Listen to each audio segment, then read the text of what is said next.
রাসূল সাল্লাল্লাহু আলাইহি ওয়াসাল্লাম হজ করেছিলেন কয়টা বলেন তো দেখি, কে জানে? হ্যাঁ, মাত্র একটা করছে। সবাই বলেন কয়টা হজ করেছিলেন? হ্যাঁ, আসলে রাসূল সাল্লাল্লাহু আলাইহি ওয়াসাল্লাম কেবলমাত্র জীবনে কয়টা হজ করেছেন? একটা হজ করেছেন, 4টা উমরা করেছেন। হজের দিন উনি ওটের সামনে বসা, পেছনে ফদল ইবনে আব্বাস রাদিয়াল্লাহু তাআলা আনহু, আব্দুল্লাহ ইবনে আব্বাসের ভাই, রাসূল সাল্লাল্লাহু আলাইহি ওয়াসাল্লামের কাজিন, রাসূল সাল্লাল্লাহু আলাইহি ওয়াসাল্লামের কি কাজিন। তো রাসূল সাল্লাল্লাহু আলাইহি ওয়াসাল্লাম বিভিন্ন মাসআলার উত্তর দিচ্ছেন। কি করতেছেন? মাসআলার উত্তর দিচ্ছেন। আচ্ছা, এবার যেহেতু একটা হজ করেছেন, মানুষের অনেক ভুল হয়ে যাওয়া তো খুব স্বাভাবিক, কি বলেন? স্বাভাবিক না? স্বাভাবিক। ফলে 10 জিল হজ, যেটা ভেরি হ্যাকটিক ডে, একদিনে অনেক কাজ করতে হয়, 5টা কাজ। জামরায় স্টোনিং করতে হয়, পাথর মারো, স্লটার করো, প্রাণী জবাই করো, মাথার চুল ফেলে দাও, আবার চলে যায় মক্কায়, ফরজ তাওয়াফ করো, সাই করো, ফিরে আসো। তো এই যে 5টার সিকোয়েন্স অনেকে রাখতে পারে না, ভুল করে ফেলে। এখন 1400 বছর পরে মুআল্লিমরা এত তালিমের পরেও আমরা ভুল করে ফেলি। তাহলে ওই সময় কি হয়েছিল বলেন? এটা ছিল প্রথম হজ। তো রাসূল সাল্লাল্লাহু আলাইহি ওয়াসাল্লাম জানেন আজকে তো অনেক ভুল করবে, তিনি আকাবা, মিনার পাশে আকাবার এখানে হেল্পলাইন সার্ভিস চালু করছেন, মানে নিজে দাঁড়ায় আছেন, দেখি কার কি ভুল হয় জিজ্ঞেস করলে মাসালা বলে দেব। সুবহানাল্লাহ। তো এসে একজন বলে যে, ইয়া রাসূলুল্লাহ, আমি তো ওই আগে কুরবানি পরে চুল কাটা, আমি আগে চুল কেটে ফেলছি। রাসূল সাল্লাল্লাহু আলাইহি ওয়াসাল্লাম বলে ইফআল ওয়ালা হারাজ, ওকে, কোনো সমস্যা নেই, যাও। আরেকজন এসে বলে আমি তো আগে এটা করছি। ওই দিন যাই নবীকে জিজ্ঞেস করা হয়েছে, নবী সাল্লাল্লাহু আলাইহি ওয়াসাল্লাম ফ্লেক্সিবিলিটি দিয়ে দিয়েছেন, বলে করো, অসুবিধা নাই। তো ওই যে দাঁড়িয়ে তিনি মাসালা বলতেছেন, পেছনে ছিল ফদল ইবনে আব্বাস, ছোট সাহাবী, তরুণ। তো খাসাআম গোত্রের এক নারী আসছিল একটা মাসালা জিজ্ঞেস করতে, and she was a very beautiful lady, বেশ সুন্দরী ছিল। তো এসে রাসূল সাল্লাল্লাহু আলাইহি ওয়াসাল্লামকে যখন প্রশ্ন করতেছে, ফদল ইবনে আব্বাস নারীর দিকে তাকায় আছে, এবং ওই নারীও ফদল ইবনে আব্বাসের দিকে তাকায় আছে। রাসূল সাল্লাল্লাহু আলাইহি ওয়াসাল্লাম উত্তরও দিচ্ছেন, আবার খেয়াল করতেছেন যে চোখাচোখি হয়ে যাচ্ছে।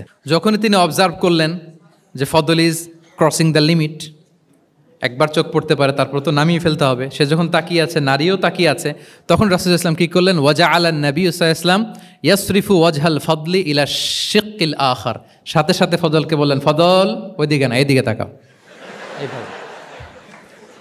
এটা সরাসরি হাদিসের অনুবাদ করে শোনাচ্ছি, আমার পক্ষ থেকে না, এবং বুখারীর হাদিস। ফাজআলা ইয়াসরিফু ওয়াজহাল ফদলি, ফদল ইবনে আব্বাসের চেহারাটা রাসূল সাল্লাল্লাহু আলাইহি ওয়াসাল্লাম ঘুরিয়ে ফেললেন যে ফদল ওইদিকে তাকানো যাবে না, এদিকে তাকাও। ফদল রাদিয়াল্লাহু তাআলা আনহু নিজেকে সামলে নিলেন। এই যে this is the point, observation. এটা কি বলে? Observation and correction. অনেক সাহাবারা এরকম প্রশ্ন করেছেন যে আইয়ুল আমালি আফদাল ইয়া রাসূলুল্লাহ, সবচেয়ে শ্রেষ্ঠ আমল কোনটা? তিনি এক একজনকে এক একটা বলেছেন। কখনো বলেছেন যে আল্লাহর উপর ঈমান আনা, আল ঈমানু বিল্লাহি ওয়াহদা। কাউকে বলেছেন যে আল জিহাদ ফি সাবিলিল্লাহ, কাউকে বলেছেন আস-সালাতু ফি ওয়াক্তিহা, অন টাইমে সালাত পড়া, তার মানে যার যেটাতে ঘাটতি ছিল। কাউকে বলেছেন বিররুল ওয়ালিদাইন, কারণ তিনি দেখেছেন তার সাথে তার মা বাবার সম্পর্কে একটু ঘাটতি আছে, তারা এটা বলি, কারণ সবগুলোই ভালো কাজ, সবগুলোই কি ভালো কাজ। তাহলে যার যেটাতে ঘাটতি আছে সেটাতে গুরুত্ব আরোপ করা, এটা রাসূল সাল্লাল্লাহু আলাইহি ওয়াসাল্লাম করেছেন। একই প্রশ্নের জবাবে ভিন্ন ভিন্ন জনকে ভিন্ন ভিন্ন উত্তর দিয়েছেন রাসূল সাল্লাল্লাহু আলাইহি ওয়াসাল্লাম। এটাকে এডুকেশনের ভাষায় বলে পার্সোনালাইজেশন। আমি জানতে চাচ্ছি যে আপনারা সবাই কেমন আছেন? আলহামদুলিল্লাহ, আমিও খুব ভালো আছি, আলহামদুলিল্লাহ সুম্মা আলহামদুলিল্লাহ। সম্মানিত শুধু আপনারা টপিকটা নিশ্চয়ই স্টেজের ব্যাকড্রপে দেখতে পাচ্ছেন যে সেখানে খুব বড় ফন্টে লেখা আছে discourse on prophetic teaching methodology, অর্থাৎ আল্লাহ রাসূল সাল্লাল্লাহু আলাইহি ওয়া আলিহি ওয়াসাল্লামের শিক্ষা পদ্ধতি বা পাঠদান পদ্ধতি কেমন ছিল, তিনি কিভাবে শিখাতেন। আমরা জানি যে আল্লাহ রাসূল সাল্লাল্লাহু আলাইহি ওয়াসাল্লাম একজন শিক্ষক ছিলেন, অসাধারণ অনন্য একজন মার্ভেলাস শিক্ষক ছিলেন। শুধু শিক্ষকই ছিলেন না, বরং তিনি শিক্ষকদেরও শিক্ষক ছিলেন, এবং তিনি নিজ হাতে এমন কিছু শিক্ষার্থী তিনি তৈরি করেছিলেন, গড়ে তুলেছিলেন, যারা এই পৃথিবীর ইতিহাসে শ্রেষ্ঠ প্রজন্ম হিসেবে স্বীকৃত। খৈরুল কুরুন, the best generation ever on earth, এই পৃথিবীর শ্রেষ্ঠতম প্রজন্ম হিসেবে তারা স্বীকৃত হয়েছেন। এবং তিনি তার শিক্ষা পদ্ধতির মধ্য দিয়ে গোটা বিশ্বকে সততা শিখিয়েছেন, সভ্যতা শিখিয়েছেন, মানবিকতা শিখিয়েছেন, স্পিরিচুয়ালিটি শিখিয়েছেন, আধ্যাত্মিকতা। তিনি আমাদেরকে শিখিয়েছেন পরিমিতিবোধ, তিনি আমাদেরকে শিখিয়েছেন জীবনবোধ, আমাদের স্রষ্টার সাথে তিনি আমাদেরকে পরিচিত করেছেন, এবং সফলতার সহজ এবং সরল পথ তিনি আমাদেরকে বাতলে দিয়েছেন। আজকের এই ডিসকোর্সে বেসিকলি আমরা ওনার লাইফ স্কেলের একটা দিক নিয়ে ফোকাস করব, অর্থাৎ ওনার পাঠদান পদ্ধতি, কিভাবে তিনি সাহাবাদের সাথে ইন্টারেক্ট করতেন, তাদেরকে শিখাতেন, পাঠ দিতেন, শুধুমাত্র কেবলমাত্র এই বিষয়টাতে আমরা ফোকাস করবার চেষ্টা করবো ইনশাআল্লাহ। আমি আমার আলোচনার শুরুতে সূরাতুল বাকারার একটি আয়াত তেলাওয়াত করেছি, 129 নম্বর আয়াত। এই আয়াতটি বেসিকলি আল্লাহ রাসূল সাল্লাল্লাহু আলাইহি ওয়া আলিহি ওয়াসাল্লামের জন্য সাইয়েদনা ইব্রাহিম আলাইহিস সালাম দোয়া করেছিলেন মক্কার ধুধুমরু প্রান্তরে। এখনকার মক্কার মতো না, তখন জনমানব শূন্য মক্কা ছিল, ধুধুমরু প্রান্তর, চারদিকে কেউ নেই। তো এরকম একটি ব্যারেন ল্যান্ডে সাইয়েদনা ইব্রাহিম আলাইহিস সালাম আল্লাহ তাআলার কাছে একটা দোয়া করেছিলেন। ওই দোয়াটাই আল্লাহ তাআলা সরাসরি কোট করেছেন সূরা বাকারায় 129 নম্বর আয়াতে। এবং সেখানে তিনি বলেছেন, রব্বানা ওয়াবআথ ফীহিম রাসূলাম মিনহুম ইয়াতলু আলাইহিম আয়াতিকা ওয়া ইউআল্লিমুহুমুল কিতাবা ওয়াল হিকমা ওয়া ইউযাক্কিহিম ইন্নাকা আনতাল আজিজুল হাকীম।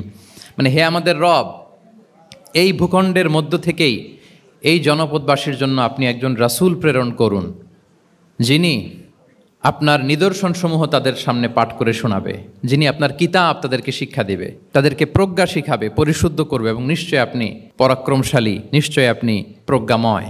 এই দোয়াটি ছিল সাইয়েদনা ইব্রাহিম আলাইহিস সালামের। এবং রাসূল সাল্লাল্লাহু আলাইহি ওয়াসাল্লাম আগমনের প্রায় 2500 বছর আগে ইব্রাহিম আলাইহিস সালাম এই দোয়াটি করেছিলেন। 2500 বছর আগে, যখন কেউ ছিল না মক্কায়। মক্কা ওয়াজ এ টোটালি ব্যারন ল্যান্ড, কোনো গাছপালা ছিল না, কিছু ছিল না।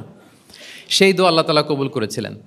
এবং এই দোয়ায় বেসিক্যালি তিনি আখিরি নবীর জন্য 4টা ফিচার কামনা করেছেন, যে আল্লাহ এই 4টা ফিচার দিয়ে আপনি নবী পাঠাবেন। এর মধ্যে একটা ছিল ওয়া ইউআল্লিমুহুমুল কিতাব, যে এমন নবী যেন হয় তিনি এই জনপদের লোকদেরকে কিতাব শিখাবে। কি শিখাবে? কিতাব। ওয়া ইউআল্লিমুহুমুল কিতাব, তার মানে রাসূল সাল্লাল্লাহু আলাইহি ওয়াসাল্লাম তিনি যে শিক্ষক হয়ে আসবেন, তিনি যে আল্লাহর কিতাব পৃথিবীবাসীকে শোনাবেন, তেলাওয়াত করে শোনাবেন, শেখাবেন, এই দোয়া রাসূল সাল্লাল্লাহু আলাইহি ওয়াসাল্লাম আগমনের 2500 বছর আগে সাইয়েদনা ইব্রাহিম আলাইহিস সালাম করেছিলেন। এবং রাসূল সাল্লাল্লাহু আলাইহি ওয়াসাল্লাম নিজেও বিভিন্ন হাদিসে ঘোষণা করেছেন যে আমি শিক্ষক হিসেবে প্রেরিত হয়েছি। ওয়া ইন্নামা বুইসতু মুআল্লিমান, আমি এই পৃথিবীতে শিক্ষক হিসেবে এসেছি।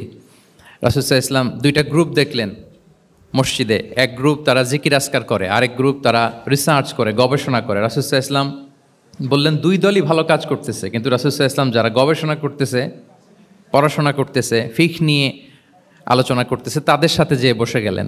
আর তিনি বললেন ওয়া ইন্নামা বুইসতু মুআল্লিমান, আমি এই গ্রুপকে প্রায়োরিটি দিয়েছি কারণ আমি নিজেই শিক্ষক হিসেবে প্রেরিত হয়েছি।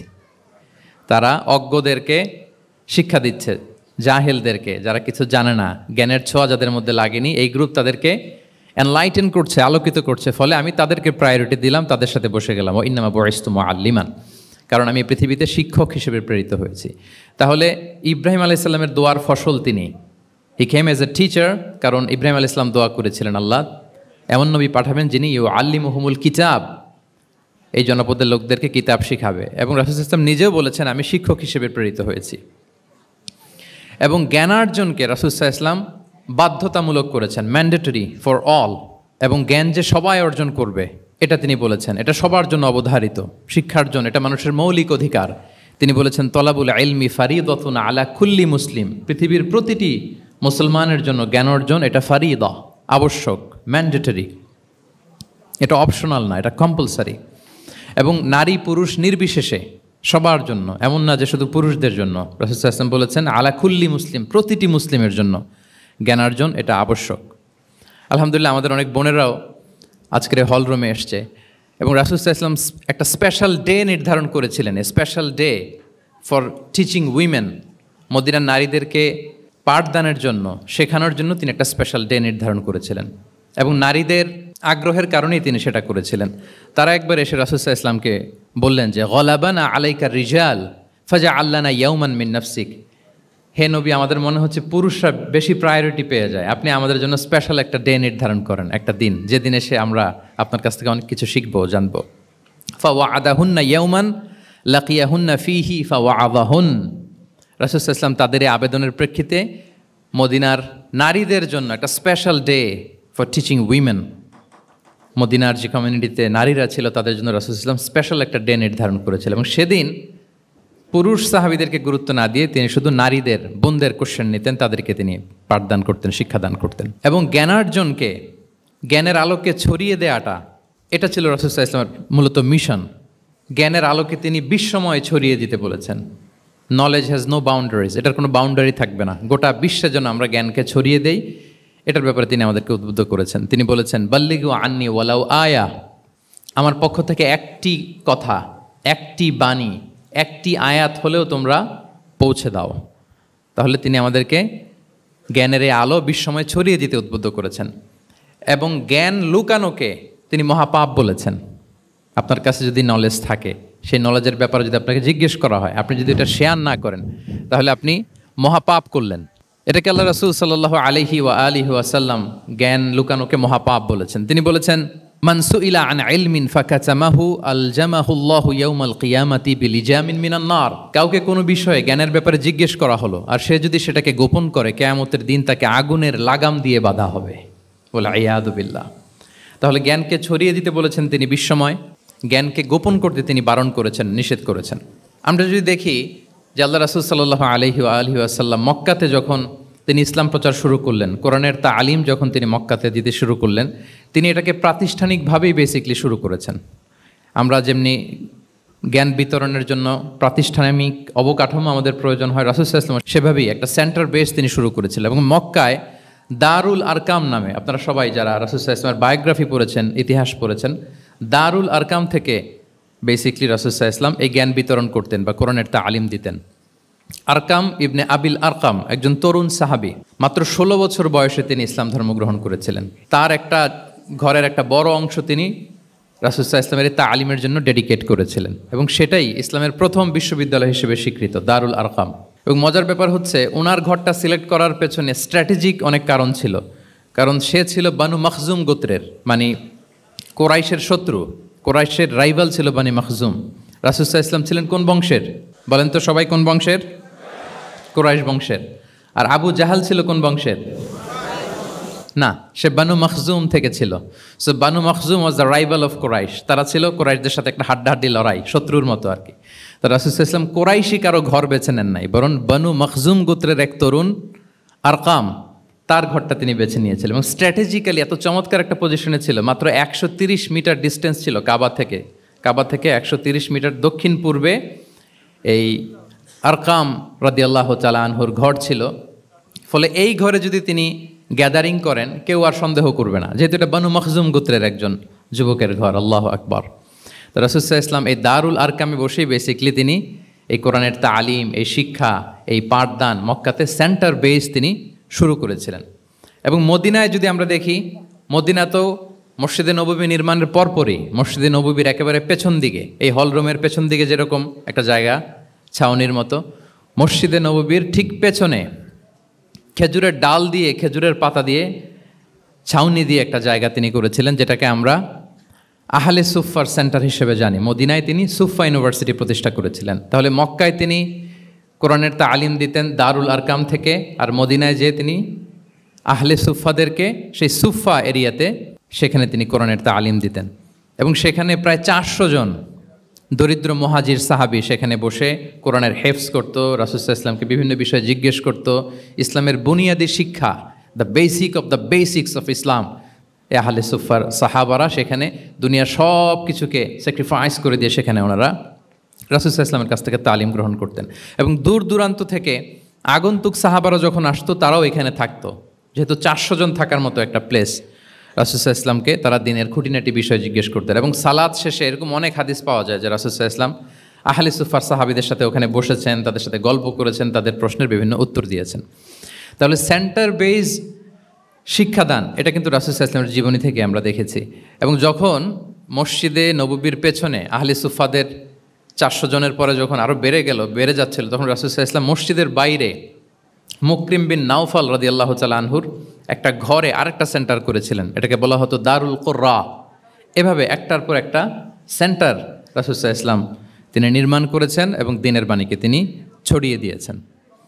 এবং এখান থেকে যারা শিক্ষা অর্জন করতো, বেসিকলি তারা তো হেফজ করতো, দ্বীনের অন্যান্য বুনিয়াদি ব্যাপারে তারা শিক্ষা গ্রহণ করতেন। তো এই সাহাবীদেরকে কুররা বলা হতো। তাদেরকে আবার রাসূল সাল্লাল্লাহু আলাইহি ওয়াসাল্লাম বিভিন্ন এলাকাতে মুআল্লিম হিসেবে প্রেরণ করতেন। এটা রাসূল সাল্লাল্লাহু আলাইহি ওয়াসাল্লামের সুন্নাহ ছিল যে কোনো এলাকায় দ্বীনের শিক্ষা দেওয়ার জন্য আগে মুআল্লিম পাঠাতেন। আমরা জানি যে হিজরতের আগে, রাসূল সাল্লাল্লাহু আলাইহি ওয়াসাল্লামের আগেও তিনি মদিনাতে একজন সাহাবীকে পাঠিয়েছিলেন, মুসআব বিন উমাইর। এটা জানি না আমরা সবাই? মুসআব বিন উমাইরকে তিনি পাঠিয়েছিলেন। খুবই ড্যাশিং চেহারার ছিল, খুবই অ্যারিস্টোক্রেট একটা ফ্যামিলির ছিল। উনি এত চমৎকার পারফিউম ইউজ করতেন, উনি কোনো রাস্তা দিয়ে হেঁটে গেলে সবাই বুঝতো এই রাস্তা দিয়ে কিছুক্ষণ আগে হেঁটে গিয়েছে মুসআব বিন উমাইর। বাংলা একটা কথা আছে, আগে দর্শনদারি পরে গুণ বিচারী, এরকম একটা কথা আছে না? সো মদিনার লোকটা যাতে ইসলামের প্রতি খুব দ্রুত অ্যাট্রাক্টেড হয়, এজন্য তিনি আবু বকর রাদিয়াল্লাহু তাআলা আনহুকে পাঠাননি, ওমরে ফারুককে পাঠাননি, বরং মুসআব বিন উমাইর রাদিয়াল্লাহু তাআলা আনহুকে মুআল্লিম হিসেবে, he was the first ambassador of Islam, প্রথম অ্যাম্বাসেডর হিসেবে তিনি মদিনায় গিয়েছিলেন। এবং মদিনাতে আহলে সুফার মধ্যে থেকে যারা অগ্রগামী ছিল, দারুল কুররা থেকে যারা অগ্রগামী ছিল, তাদেরকে আল্লাহ রাসূল সাল্লাল্লাহু আলাইহি ওয়া আলিহি ওয়াসাল্লাম জ্ঞান বিতরণের জন্য, কোরআন শেখানোর জন্য বিভিন্ন জায়গায় পাঠাতেন। আপনারা উহুদের যুদ্ধের পরপরই বিরে মাউনার ঘটনা শুনে থাকবেন। সেখানে রাসূল সাল্লাল্লাহু আলাইহি ওয়াসাল্লাম ৭০ জন হাফেজ সাহাবী, মানে ওই সময় পর্যন্ত যতটুকু কোরআনের আয়াত নাজিল হয়েছিল এগুলো যারা মুখস্থ করে ফিরেছিলেন, এরকম ৭০ জন সাহাবীকে একটা এরিয়াতে তিনি পাঠিয়েছিলেন। এবং এটা আসলে বিট্রে করেছিল তারা বলেছিল যে আমরা তাদেরকে নিয়ে যাব আমাদের এলাকায়, তারা দিন পৌঁছাবে। কিন্তু এই ৭০ জন সাহাবীকে বিট্রে করে তারা হত্যা করেছিল, ওনারা শাহীদ হয়েছিলেন। এবং এতে রাসূল সাল্লাল্লাহু আলাইহি ওয়াসাল্লাম অনেক কষ্ট পেয়েছিলেন। যে সমস্ত গোত্র এই কাজের সাথে জড়িত ছিল, টানা ১ মাস তাদের বিরুদ্ধে রাসূল সাল্লাল্লাহু আলাইহি ওয়াসাল্লাম বদদোয়া করেছেন, কুনুতে নাজেলা করেছেন ফজরের সালাতের পরে। তাহলে এই যে ন্যারেশনগুলো, বর্ণনাগুলো আমি কেন উপস্থাপন করছি আপনাদের সামনে, এটা বোঝানোর জন্য যেটার পরম্পরাটা কীরকম, রাসূল সাল্লাল্লাহু আলাইহি ওয়াসাল্লাম কীভাবে কোন সেন্টার থেকে শুরু করলেন, তারপরে কিভাবে এটার ডেভেলপমেন্ট হচ্ছিল, তারপরে কিভাবে এটা আগাতে লাগলো। তাহলে রাসূল সাল্লাল্লাহু আলাইহি ওয়াসাল্লাম বিভিন্ন জায়গায় যে মুআল্লিম পাঠাতেন, এটার রেফারেন্সও আমরা পেলাম যে তিনি তো এখানে শেখাচ্ছেন, যখন অনেক বেড়ে গেল, চাহিদা বাইরে অনেক বেশি, তিনি এখান থেকে ছাত্রদেরকে, সাহাবাদেরকে বিভিন্ন জায়গায় মুআল্লিম হিসেবে প্রেরণ করতেন। এবং শিক্ষার বিনিময়ে তিনি বদরের যে বন্দিরা ছিল তাদের মুক্তিপণের অ্যানাউন্সমেন্ট করেছেন, র্যানসম, এটা আপনারা জানেন। আমি একটু কুইজ নিয়ে নেই আপনাদের। বলেন, বদরে মুসলমানদের পক্ষ থেকে শহীদ হয়েছিল কয়জন? 14 জন, মাশাআল্লাহ। আর কুরাইশদের পক্ষ থেকে 70 জন। বন্দী হয়েছিল কয়জন দেখি? হ্যাঁ, 70 জন তারা নিহত হয়েছিল আর 70 জন বন্দী হয়েছিল। তো বদরের যুদ্ধে এই 70 জন যারা কুরাইশদের মধ্যে থেকে বন্দী হয়েছিল, তাদের মুক্তিপণ হিসেবে ফিদিয়া, র্যানসম হিসেবে রাসূল সাল্লাল্লাহু আলাইহি ওয়াসাল্লাম 4000 দিরহামের অ্যানাউন্সমেন্ট করেছেন। মানে দিরহাম মানে হচ্ছে সিলভার কয়েন আর কি। তৎকালীন সময় দিনার হচ্ছে গোল্ড কয়েন আর দিরহাম মানে সিলভার কয়েন। তো রাসূল সাল্লাল্লাহু আলাইহি ওয়াসাল্লাম 4000 সিলভার কয়েনের ঘোষণা করেছেন যে তোমরা যদি মুক্তি পেতে চাও তাহলে 4000 রৌপ্য মুদ্রা দিয়ে, সিলভার কয়েন দিয়ে তারপরে তোমরা মুক্তি পেতে হবে। তখন তিনি অ্যানাউন্স করলেন যে কারো যদি এই সামর্থ্য না থাকে তাহলে এই লোকদের মধ্য থেকে যারা লিখতে পড়তে জানে তারা যদি মদিনার 10 জন শিশুকে লেখাপড়া শিখিয়ে দেয় তাহলে এটা তাদের মুক্তিপণ হয়ে যাবে। আল্লাহু আকবার। তাহলে শিক্ষাটাকে রাসূল সাল্লাল্লাহু আলাইহি ওয়াসাল্লাম কীভাবে দেখতেন, এটাকে কতটা গুরুত্ব দিতেন? তখন কিন্তু মুসলমানদের আর্থিকভাবে খুব কঠিন অবস্থা যাচ্ছিল। তখন এই জাতীয় ফিদিয়াগুলো, র্যানসমগুলো খুব জরুরি ছিল। তারপরে তিনি ঘোষণা করেছেন যাদের সামর্থ্য নাই তারা যদি লিখতে পড়তে জানে, মদিনার 10 জন ছেলে মেয়েকে তারা যদি লেখাপড়া শিখিয়ে দিতে পারে, এইটা তাদের মুক্তিপণ হিসেবে কনসিডার করা হবে। আল্লাহু আকবার। তাহলে সম্মানিত সুধী, আমরা সেই ইব্রাহিম আলাইহিস সালাতু ওয়াস সালামের দোয়া থেকে শুরু করে বদরের যুদ্ধ পর্যন্ত চলে আসলাম যে রাসূল সাল্লাল্লাহু আলাইহি ওয়াসাল্লাম শিক্ষাটাকে, এডুকেশনকে এবং শিক্ষার বাণীকে বিশ্বময় ছড়িয়ে দিতে তিনি কীরকম পদক্ষেপ নিয়েছেন, ওভারঅল একটা আমরা আইডিয়া পেয়েছি। এটা ছিল আমার ইন্ট্রোডাক্টরি ডিসকাশন। এখন আমি মূল আলোচনায় চলে যাই যে রাসূল সাল্লাল্লাহু আলাইহি ওয়াসাল্লাম সাহাবাদেরকে যে তিনি শেখাতেন, ওনার পাঠদান পদ্ধতি কেমন ছিল। প্রথম কথা হচ্ছে রাসূল সাল্লাল্লাহু আলাইহি ওয়াসাল্লাম পিতৃ স্নেহে সাহাবাদেরকে শিক্ষা দিতেন, as like a father teaching his child, teaching his son or daughter. সন্তানকে যেমনি বাবা পরম মমতায় আদর করে শেখায় ঠিক সেভাবে শেখাতেন। এবং তিনি বলেছেন যে ইন্নামা আনা লাকুম বিমানজিলাতিল ওয়ালিদি উআল্লিমুকুম, নিশ্চয় আমি তোমাদের বাবার মতো, বাবা যেমনি ছেলে মেয়েদেরকে শেখায়। এবং এই হাদিসে এসছে যে রাসূল সাল্লাল্লাহু আলাইহি ওয়াসাল্লাম তাদেরকে শিখিয়েছেন সাহাবাদেরকে যে ওয়াশরুমে গেলে কিভাবে ক্লিন হইতে হবে, টু দ্য ডাইরেকশন অফ কেবলা বসা যাবে না, কেবলাকে পেছনে রেখে বসা যাবে না, এমনকি ঢিলাগুলোকে ইউজ করতে হলে ডান হাতে ইউজ করা যাবে না, বাঁ হাতে। তারপর এটা বেজোর হইতে হবে। এরকম ধরে ধরে উম্মাকে শিখিয়েছেন। নারীদের মেনস্ট্রুয়েশনাল পিরিয়ডের ব্যাপারে বিধানগুলো শিখিয়েছেন। স্বামী স্ত্রীর অন্তরঙ্গ মুহূর্তের ব্যাপারে মাসআলা কি, ব্যাপারগুলো কি, লিগ্যাল অপিনিয়ন কি, ধরে ধরে বাবা মা যেমনি ছেলে মেয়েদেরকে ধরে ধরে শিখিয়ে দেয় যে এইভাবে this is good and this is bad, dos and don'ts যেমনি মা বাবা শেখায়, আল্লাহ রাসূল সাল্লাল্লাহু আলাইহি ওয়াসাল্লাম বলেন ইন্নামা আনা লাকুম বিমানজিলাতিল ওয়ালিদি উআল্লিমুকুম, আমি তোমাদের বাবার মতো, বাবা যেমনি শেখায় পরম মমতায়, এভাবে আমি তোমাদেরকে শিক্ষা দিই। এবং রাসূল সাল্লাল্লাহু আলাইহি ওয়াসাল্লাম খুব সহজ করে উপস্থাপন করতেন, কোনো কিছুকে জটিল করতেন না। এটা কিন্তু একজন আদর্শ শিক্ষকের বৈশিষ্ট্য। মানে as easier as you can, যত সহজ করে আপনি আপনার প্রেজেন্টেশনটা করতে পারবেন তত বেশি আপনার শিক্ষার্থীরা আপনার কাছ থেকে ওই মেসেজ, ওই শিক্ষা, সেটা ওই বার্তাটা তারা গ্রহণ করতে পারবে। এবং সহিহ মুসলিমের হাদিস, আল্লাহ রাসূল সাল্লাল্লাহু আলাইহি ওয়াসাল্লাম তিনি বলেন, ইন্নাল্লাহা লাম ইয়াবআসনি মুআন্নিতান ওয়ালা মুতাআন্নিতান ওয়ালাকিন বাআসানি মুআল্লিমান মুয়াসসিরান। আল্লাহু আকবার। আল্লাহ তাআলা আমাকে কঠোরতা আরোপকারী, জটিলকারী করে প্রেরণ করেননি, বরং সহজভাবে, সহজ পন্থায় শিক্ষাদানকারী শিক্ষক হিসেবে প্রেরণ করেছেন। লিটারেলি তিনি মুয়াসসিরান শব্দটা ব্যবহার করেছেন।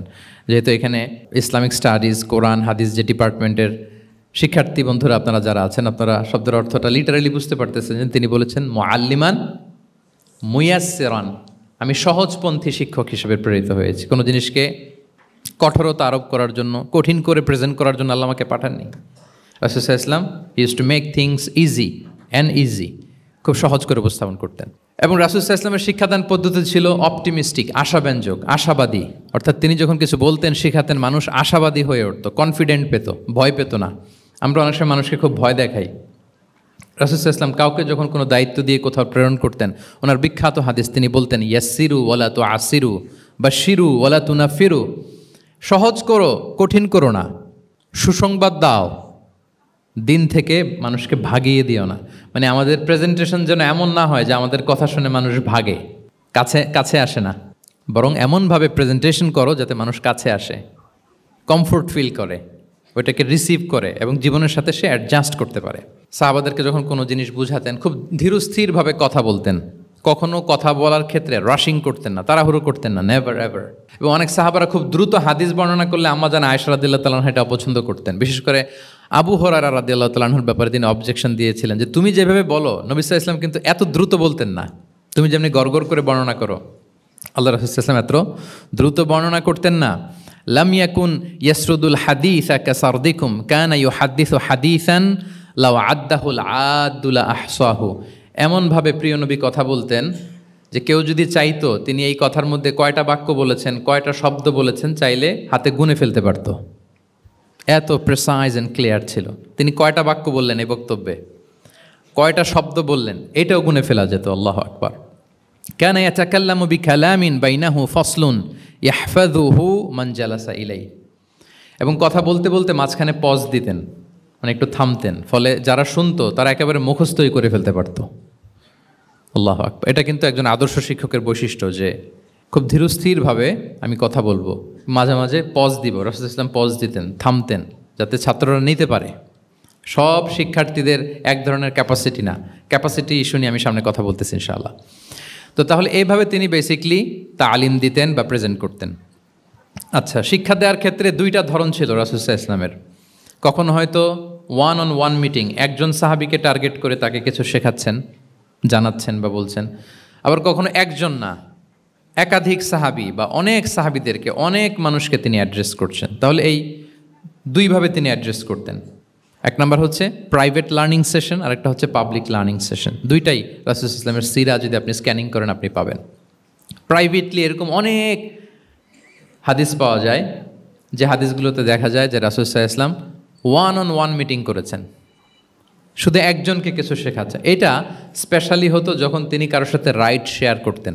রাইট অর্থাৎ তিনি ওটে ছিলেন, ওটের পেছনে আরেকজন সাহাবী বসা, তিনি গাধার উপরে বসা, পেছনে আরেক সাহাবী বসা, তিনি খচ্চরের উপর বসা, আরেক সাহাবী বসা। যখন তিনি রাইড শেয়ার করতেন, এরকম ভুরি ভুরি হাদিস আপনারা পাবেন যে মুআয ইবনে জাবাল বলতেছে যে কুনতু রদিফা রাসূলিল্লাহ, কুনতু খালফা রাসূলিল্লাহ, আমি একবার ওটের পেছনে বসা ছিলাম।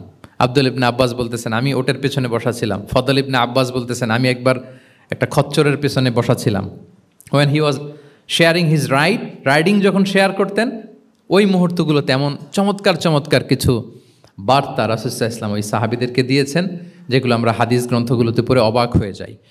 এরকম একটা ছোট্ট হাদিস যদি শেয়ার করি, আব্দুল্লাহ ইবনে আব্বাস রাদিয়াল্লাহু তাআলা আনহু উনি বলেন, কুনতু খালফা রাসূলিল্লাহি সাল্লাল্লাহু আলাইহি ওয়াসাল্লাম ইয়াওমান, একদিন আমি, এই যে দেখেন বর্ণনা ভঙ্গি কেমন, একদিন আমি রাসূল সাল্লাল্লাহু আলাইহি ওয়াসাল্লামের পেছনে বসা, মানে কোনো একটা ওটের উপর বা গাধার উপরে বসা। ফাকালা, তিনি বললেন, ইয়া গুলাম, হে কিশোর। রাসূল সাল্লাল্লাহু আলাইহি ওয়াসাল্লামের শব্দ চয়নগুলো অসাধারণ। আমরা অনেক হাদিস আজকে শেয়ার করার চেষ্টা করব, আপনি বাক্য চয়ন, শব্দ চয়ন শুনলে অবাক হবেন। ইয়া গুলাম, হে কিশোর, ইন্নী ও আল্লিমুকা কালিমাতিন, আমি তোমাকে চমৎকার কিছু কথা শিখিয়ে দিচ্ছি, শোনো। তখন কিন্তু কেউ নাই। এই হাদিস উনি বর্ণনা না করলে আমরা জানতে পারতাম না, কারণ ওনারা এক ওটের উপরে বা ঘোড়ার উপরে ছিলেন। পরে যখন আব্দুল্লাহ ইবনে আব্বাস এটা ন্যারেট করলেন তখন আমরা জানতে পেরেছি। তো এটা ছিল প্রাইভেট লার্নিং সেশন শুধু ওনার সাথে। তোমাকে কিছু কথা শিখিয়ে দেই। ইহফাদিল্লাহ ইয়াহফাযকা, ইহফাদিল্লাহ তাজিদহু তুজাহাক। এটা অনেকের মুখস্থ আছে না? বিখ্যাত হাদিস আল আরবাউন আন-নববিয়ার ভেতরেও আছে। তুমি আল্লাহর বিধানগুলোকে সংরক্ষণ করো, রক্ষণাবেক্ষণ করো, টেক কেয়ার করো, আল্লাহ তোমার টেক কেয়ার করবেন। ইদা সাআলতা ফাসআলিল্লাহ, হে আব্দুল্লাহ, যখন চাইবে আল্লাহর কাছে চাইবে, যখন ফরিয়াদের হাত তুলবে কেবলমাত্র আল্লাহর কাছেই তুলবে। ওয়া ইদা ইসতাআনতা ফাসতাঈন বিল্লাহ, যখন সাহায্য চাইবে কেবল আল্লাহর কাছেই সাহায্য চেয়েও। ওয়া আলাম আন্নাল উম্মাতা লাউ ইজতামাআত আলা আন ইয়ানফাউকা বিশাইইন লাম ইয়ানফাউকা ইল্লা বিশাইইন ক্বাদ কাতাবাহুল্লাহু লাক। গোটা বিশ্বের সবাই মিলে যদি তোমার কোনো উপকার করতে চায় তাহলে ততটুকুই করতে পারবে যতটুকু আল্লাহ তোমার ভাগ্যে রেখেছে। আল্লাহ যতটুকু উপকার তোমার ভাগ্যে রেখেছে অতটুকুই হবে। ওয়া ইন ইজতামাউ আলা আন ইয়াদুররুকা বিশাইইন লাম ইয়াদুররুকা ইল্লা বিশাইইন ক্বাদ কাতাবাহুল্লাহু আলাইক। গোটা বিশ্বের সবাই মিলে যদি তোমার ক্ষতি করতে চায় ঠিক ততটুকুই করতে পারবে যতটুকু তোমার নসিবে আছে। এর চেয়ে 1 ইঞ্চিও বেশি ক্ষতি করতে পারবে না। রুফিআতিল আকলামু ওয়া জাফফাতিস সুহুফ, কলম উঠিয়ে নেওয়া হয়েছে আর যা লেখা হয়েছিল সব শুকিয়ে গিয়েছে। কারণ প্রথম আল্লাহ সৃষ্টি করেছেন কি? কলম। কলমকে আল্লাহ বলেছেন লিখো। আল্লাহ কি লিখবো? উকতুব মাকাদির আল খালক, মহাবিশ্বের যারা আসবে সবার কি হবে না হবে সব লিখো। তো লিখে ফেলছে, এখন যা হবার তাই হবে। তাহলে দেখেন আকীদা সংক্রান্ত, ইসলামের বুনিয়াদী বিশ্বাস সংক্রান্ত চমৎকার কিছু লার্নিং, কিছু লেসন আল্লাহ রাসূল সাল্লাল্লাহু আলাইহি ওয়াসাল্লাম আব্দুল্লাহ ইবনে আব্বাসকে দিয়েছেন। এবং এটা ছিল 1-on-1 meeting, private learning session. আর কেউ ছিল না তখন। আব্দুল্লাহ ইবনে আব্বাস এটা শুনেছেন এবং আমাদের কাছে বর্ণনা করেছেন। আচ্ছা, এটা গেল একটা। আরেকটা কি বলেছিলাম? একটা তো প্রাইভেট লার্নিং সেশন, আরেকটা কি পাবলিক লার্নিং সেশন। ওইটা একা একা না, হয়তো অনেক সাহাবী একসাথে আছে, তাদেরকে কিছু বলছেন বা শেখাচ্ছেন। অথবা হিউজ কংগ্রেগেশন, অনেক বড় গ্যাদারিং। লেটস সে মসজিদে নববীতে তিনি যে খুতবাগুলো দিয়েছেন, প্রায় 10 বছর তো তিনি খতিব ছিলেন। এই যতগুলো খুতবা দিয়েছেন এটা অফকোর্স কি পাবলিক লার্নিং সেশন। বিভিন্ন প্রেক্ষাপটে জনপরিসরে দেয়া রাসূল সাল্লাল্লাহু আলাইহি ওয়াসাল্লামের যে শিক্ষামূলক বক্তব্যগুলো, এগুলো পাবলিক লার্নিং সেশন। বিদায় হজের ভাষণ বিশাল এক কংগ্রেগেশনের সামনে তিনি অ্যাড্রেস করেছিলেন, ওইটা কি ছিল? Public learning session. তাহলে সেখানের পদ্ধতিটা বেসিকলি 2 ধরনের, একটা ছিল প্রাইভেট লার্নিং সেশন আর একটা পাবলিক লার্নিং সেশন। আচ্ছা, এই তো, লেটস মুভ অন। এবার আমরা চলে যাব যে তিনি যেসব শিখন পদ্ধতি অবলম্বন করতেন, শেখানোর ক্ষেত্রে কি কি মিনস, কি কি ওয়ে তিনি অবলম্বন করতেন, সেগুলো আমরা শেয়ার করি। অনেকগুলো মিনস তিনি ইউজ করতেন, অনেকভাবে তিনি পাঠদান করতেন, সাহাবাদেরকে শিক্ষা দিতেন। এর মধ্যে অন্যতম একটা মাধ্যম হচ্ছে তিনি সাহাবাদেরকে কোশ্চেন করতেন। কোশ্চেন করে সঠিক উত্তর পেলে তিনি উৎসাহ দিতেন খুব। মনে রাখতে হবে রাসূল সাল্লাল্লাহু আলাইহি ওয়াসাল্লামের শিক্ষাটা বেসিকলি ছিল Q&A বেসড। সামনে আমরা ইন ডেপথ যখন আরও ঢুকবো, basically oral based, oral session ছিল, মুখে মুখে। কারণ আমাদের মতো তো এত কাগজ কলম ছিল না। এখন যেমনি আপনাদেরকে হোমওয়ার্ক দেয়, অ্যাসাইনমেন্ট দেয়, এগুলো ছিল নাকি তখন? রাসূল সাল্লাল্লাহু আলাইহি ওয়াসাল্লামের সময় অ্যাসাইনমেন্ট দেওয়ার রীতি ছিল? বলেন, আপনাদের অ্যাসাইনমেন্ট দেয় স্যাররা? হ্যাঁ। তো এই যে এখন স্যাররা হোমওয়ার্ক দেন, কাজ দেন, অ্যাসাইনমেন্ট দেন, এটা তো ওই সময় ছিল না।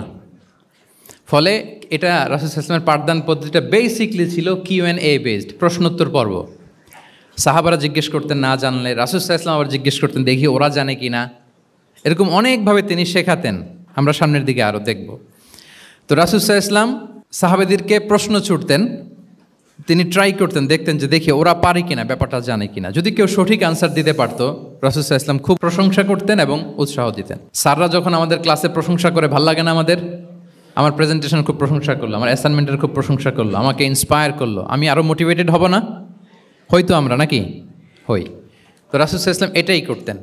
উবাই ইবনে কাআব রাদিয়াল্লাহু তাআলা আনহুকে উনি প্রশ্ন করলেন, আল্লাহ রাসূল সাল্লাল্লাহু আলাইহি ওয়া আলিহি ওয়াসাল্লাম প্রশ্ন করলেন যে ইয়া আবাল মুনজির, এটা ওনার কুনিয়া, আতাদরি আইয়ু আয়াতিন মিন কিতাবিল্লাহি মাআকা আ'যাম, তুমি কি জানো যে আল্লাহর সর্বশ্রেষ্ঠ আয়াত কোনটা, তুমি জানো? তখন উবাই ইবনে কাআব রাদিয়াল্লাহু তাআলা আনহু বললেন যে আল্লাহু লা ইলাহা ইল্লা হুয়াল হাইয়ুল কাইয়্যুম, মানে আয়াতুল কুরসি। এটা কোন আয়াত? আয়াতুল কুরসি। এটা ফরজ সালাতের পর আমরা সবাই পড়ি তো নাকি? হ্যাঁ, মান কারা আয়াতুল কুরসি দুবরা কুল্লি সালাতিন মাকতুবাতিন লাম ইয়ামনাহু মিন দুখুলিল জান্নাতি ইল্লাল মাউত। ফরজ সালাতের পরে যারা আয়াতুল কুরসি পড়ে তার জান্নাতে প্রবেশে কোনো বাধা থাকে না একটা জিনিস ছাড়া, মানে মৃত্যু, মরণ। লোকটা মরে না, তাই জান্নাতে যায় না, মূল্যে জান্নাতি। হে ইয়া আবাল মুনজির, তুমি কি জানো কোরআনের সর্বশ্রেষ্ঠ আয়াত কোনটা? তিনি বললেন যে আয়াতুল কুরসি। এটা শুনে রাসূল সাল্লাল্লাহু আলাইহি ওয়াসাল্লাম খুব খুশি হলেন। খুশি হয়ে কী করলেন? ফাদারাবা ফি সদরি, তিনি বললেন যে তিনি আমার বুকে একটা আলতো চাপড় দিলেন। এটা ভালোবাসার আলতো চাপড়, এরকম উৎসাহ দেওয়ার জন্য যে সাবাস। আমরা মাঝে পিঠে কাউকে আলতো চাপড় দিয়ে কি বলি? ব্রেভো, সাবাস, মাশাআল্লাহ, এগুলো বলি না?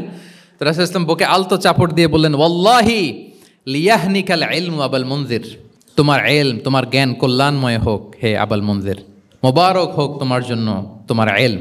মে knowledge be pleasant for you, তোমার জ্ঞানটা বরকতময় হোক, কল্যাণময় হোক। তাহলে তিনি যখন সঠিক উত্তর দিতে পারলেন, রাসূল ইসলাম খুশি হয়ে বুকে আলতো চাপড় দিয়ে তার প্রশংসা করলেন, তার জন্য দোয়া করলেন। রাসূল ইসলাম এভাবে উৎসাহ দিতেন। এতে করে কি হয়? শিক্ষার্থীদের কনফিডেন্ট বাড়ে। কি হয়? যে স্যার যখন আমাকে এত কিছু বলতেছে, তাহলে নিশ্চয়ই আমি কিছু একটা ভালো কিছু করছি, আমাকে দিয়ে কিছু একটা হবে। আমাকে দিয়ে, আমরা অনেক সময় ভুল করে বলে ফেলি যে তোকে দিয়ে কিছুই হবে না, বলে ফেলি না? এতে হয় কি? কনফিডেন্ট কমে যায়। মা বাবারাও এটা করে যে তুই কিছুই পারবি না, তোকে দিয়ে কিছুই হবে না। বাংলাদেশে একটা বিখ্যাত কথা আছে, ওই যে ছেলে মেয়ে এ প্লাস না পেলে পাশের বাড়ির কেউ পেলে বলে যে ওর পা ধোয়া পানি খা।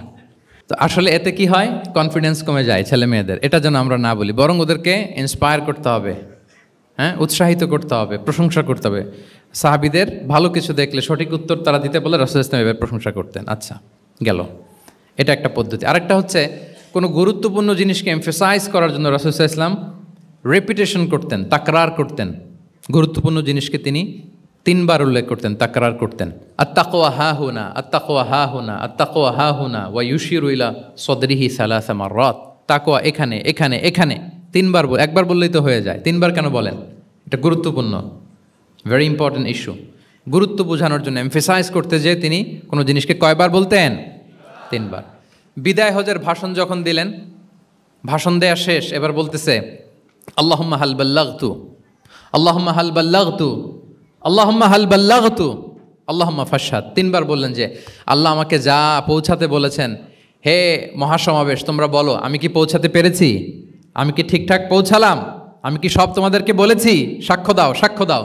সবাই বললো ইয়া রাসূলুল্লাহ, আল্লাহ যেমনটি বলেছেন সব আপনি আমাদের কাছে পৌঁছে দিয়েছেন, কিছু লুকোচুরি করেন নাই, কিছু লুকান নাই। তাহলে 3 বার জানতে চাইলেন, কয়বার? হ্যাঁ, এটা রাসূল সাল্লাল্লাহু আলাইহি ওয়াসাল্লামের একটা গুরুত্বপূর্ণ অভ্যেস ছিল, যেটাকে তিনি এমফেসাইজ করতে চাইতেন, যেটা গুরুত্বপূর্ণ কোনো বিষয়, এটাকে তিনি রিপিট করতেন বারবার, সাধারণত 3 বার। সাধারণত কয়বার? তাহলে গুরুত্বপূর্ণ জিনিসগুলো আমরা বারবার বলবো, যাতে আমাদের শিক্ষার্থীরা সহজে সেটা মুখস্থ করে ফেলতে পারে। আবার রাইডিং শেয়ারের আর একটা ঘটনা, মুআয ইবনে জাবাল রাদিয়াল্লাহু তাআলা আনহু, উনি একবার রাসূল সাল্লাল্লাহু আলাইহি ওয়াসাল্লামের সাথে বাহনের পেছনে ছিলেন, হয়তো উট। কুনতু রিদফান নবী, মুআয ইবনে জাবাল বলেন, আমি রাসূল সাল্লাল্লাহু আলাইহি ওয়াসাল্লামের পেছনে একবার বসা ছিলাম। তো তখন হঠাৎ করে রাসূল সাল্লাল্লাহু আলাইহি ওয়াসাল্লাম আমাকে ডাক দিলেন। রাসূল সাল্লাল্লাহু আলাইহি ওয়াসাল্লাম সামনে, মুআয ইবনে জাবাল পেছনে। হঠাৎ ডেকে বললেন, ইয়া মুআয ইবনে জাবাল, হে মুআয ইবনে জাবাল। তো তিনি বললেন খুব বিনয়ের সাথে, কুলতু লাব্বাইকা রাসূলুল্লাহি ওয়া সাআদাইক, মানে হে আল্লাহ রাসূল আমি হাজির, আমি প্রস্তুত। হে আল্লাহ রাসূল আপনি খালি অর্ডার করেন, বান্দা হাজির। আমরা এরকম বলি না মাঝে মাঝে বাংলায়? কি বলি? বান্দা হাজির, মানে আমি আছি আপনার খেদমত, আপনি বলেন। তো রাসূল ইসলাম বললেন, ইয়া মুআয ইবনে জাবাল লাব্বাইকা রাসূলুল্লাহি ওয়া সাআদাইক, ইয়া রাসূলুল্লাহ আমি হাজির। কিন্তু রাসূল ইসলাম কিছু বলেন না, কিছুই বলেন না। আবার যাচ্ছে, উট যাচ্ছে যাচ্ছে যাচ্ছে, কয়েক মিনিট পরে আবার ডাক দিলেন, ইয়া মুআয ইবনে জাবাল, হে মুআয। উনি একই কথা, লাব্বাইকা রাসূলুল্লাহ সাআদাইক, হে আল্লাহ রাসূল আমি হাজির, উপস্থিত। আবার ইয়া মুআয ইবনে জাবাল, হে মুআয। তিনি একই কথা বললেন, লাব্বাইকা রাসূলুল্লাহ। 3 বার বললেন, 3 বার মুআয ইবনে জাবাল একই উত্তর দিলেন। তার মানে ওনার আগ্রহটা বাড়াচ্ছেন। রাসূল সাল্লাল্লাহু আলাইহি ওয়াসাল্লাম একটা গুরুত্বপূর্ণ কথা বলবেন, এই কথাটা শোনানোর জন্য মুআয ইবনে জাবালের উনি কি করতেছেন? ভেতর থেকে কথা বুঝতেছেন আমার সবাই? আগ্রহটা আরও বাড়াচ্ছেন, আরও বাড়াচ্ছেন। যখন দেখলেন যে না, আগ্রহ একেবারে 100-এ 100, এখন বললে সে এটা রিসিভ করতে পারবে, কাজে দিবে, তখন তিনি বললেন যে মুআয তুমি কি জানো, হাল তাদরি মা হাক্কুল্লাহি আলাল ইবাদ, বান্দার উপর আল্লাহর হক কি জানো? তিনি বললেন আল্লাহু ওয়া রাসূলুহু আ'লাম, আল্লাহ আল্লাহ রাসূল ভালো জানে। সাহাবাদের একটা বৈশিষ্ট্য ছিল, they are very down to earth, মানে আউট অফ হাম্বলনেস তারা বলতেন আল্লাহ আল্লাহ রাসূল ভালো জানে। তো তিনি বললেন যে আল্লাহর বান্দার উপর আল্লাহর অধিকার হচ্ছে যে বান্দা কখনো আল্লাহর সাথে শিরক করবে না, এক আল্লাহর ইবাদত করবে। কিছুক্ষণ পর আবার ইয়া মুআয ইবনে জাবাল, দেখেন কি স্টাইল, মানে রাজকীয় একটা স্টাইল। ইয়া মুআয ইবনে জাবাল, আবার তিনি লাব্বাইকা রাসূলুল্লাহ সাআদাই, হে আল্লাহর রাসূল আমি তো হাজির, তুমি কি জানো যে আল্লাহর প্রতি বান্দার হক কি? আবার বললেন যে আল্লাহর রাসূলই ভালো জানেন। তখন রাসূল সাল্লাল্লাহু আলাইহি ওয়াসাল্লাম বললেন যে আল্লাহর হক যেমনি তুমি জানলে যে বান্দা আল্লাহর সাথে শরীক করবে না, এক আল্লাহর ইবাদত করবে, এটা যদি কোনো বান্দা করে তাহলে ওই বান্দাকে কখনো আল্লাহ শাস্তি দিবেন না। এটা হচ্ছে বান্দার হক। আল্লাহর কাছ থেকে সে এটা পাবে যে আনলা ইউআযিবাহুম, আল্লাহ তাআলা তাকে কখনো শাস্তি দিবেন না। তাহলে এটা ছিল রাসূল সাল্লাল্লাহু আলাইহি ওয়াসাল্লামের অভ্যেস যে তিনি একই কথা বারবার বলে আগ্রহ বাড়াতেন। 3 বার তিনি বলেছেন, 3 বার ডাক দিয়েছেন হে মুআয ইবনে জাবাল। তাহলে রেপিটেশন এটা একটা অভ্যেস ছিল রাসূল সাল্লাল্লাহু আলাইহি ওয়াসাল্লামের, পাঠদানের ক্ষেত্রে একটা পদ্ধতি। আচ্ছা, রাসূল সাল্লাল্লাহু আলাইহি ওয়াসাল্লামের আরেকটা পদ্ধতি ছিল যে তিনি ধারণ ক্ষমতা অনুযায়ী নির্দেশনা দিতেন, considering the state of the addressee. যাকে অ্যাড্রেস করতেছেন তার ক্যাপাসিটি কতদূর এটা বুঝে শুনে বলতেন, খুব বাড়িয়ে বলতেন, বেশি কিছু বলতেন না। এক বেদুইন আসলো, বেদুইন মানে সে মরুপল্লীতে থাকে, শহরের যে নিয়মকানুন জানে না, সভ্যতার ছোঁয়া তার মধ্যে লাগেনি। এসে বলল দুল্লানি আলা আমাল আমিলতুহু ইদা আমিলতুহু দাখালতুল জান্নাহ, হে নবী আপনি আমাকে এমন একটা আমল শিখায় দেন যেটা করলে আমি জান্নাতে যাব। তো রাসূল সাল্লাল্লাহু আলাইহি ওয়াসাল্লাম দেখলেন লোকটা বেদুইন, শহরে লোক না, আবার খুব সহজ সরল, একেবারে সাদামাটা। তো রাসূল সাল্লাল্লাহু আলাইহি ওয়াসাল্লাম বললেন 4টা কাজ করবা, তা'বুদাল্লাহ ওয়ালা তুশরিকু বিহি শাইআ, তুকিমাস সালাতাল মাকতুবা, তুআদ্দি যাকাতাল মাফরুদা ওয়া তাসুমা রমাদান। 4টা কাজ। এক আল্লাহর ইবাদত করবা, শিরক করবা না, ফরজ সালাত পড়বা, ফরজ যাকাত দিবা, রমজানের ফরজ রোজা রাখবা। কয়টা কাজ? কয়টা বলছে? Very simple to memorise, right? আচ্ছা, এটা যখন সে বলল তখন সে বেদুইন বলতে আরম্ভ করলো যে আল্লাহ শপথ করে আমি বললাম লা আযীদু আলা হাযা শাইআন ওয়ালা আনকুসু মিন, ঠিক আছে আমি এই 4টাই করব, বাড়াবো না কমাবো না, এর চেয়ে বেশি কোনোদিন কিছু করব না, কমও করব না।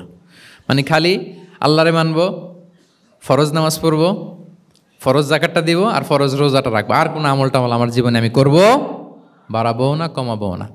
তো রাসূল সাল্লাল্লাহু আলাইহি ওয়াসাল্লাম বললেন যে কেউ যদি জান্নাতি লোক দেখে নিজের চোখ জোড়াতে চায়, খুশি হতে চায়, তারা যেন এই লোকের দিকে তাকায়, মানে এই লোকটা জান্নাতি। আল্লাহু আকবার, চলে গেল।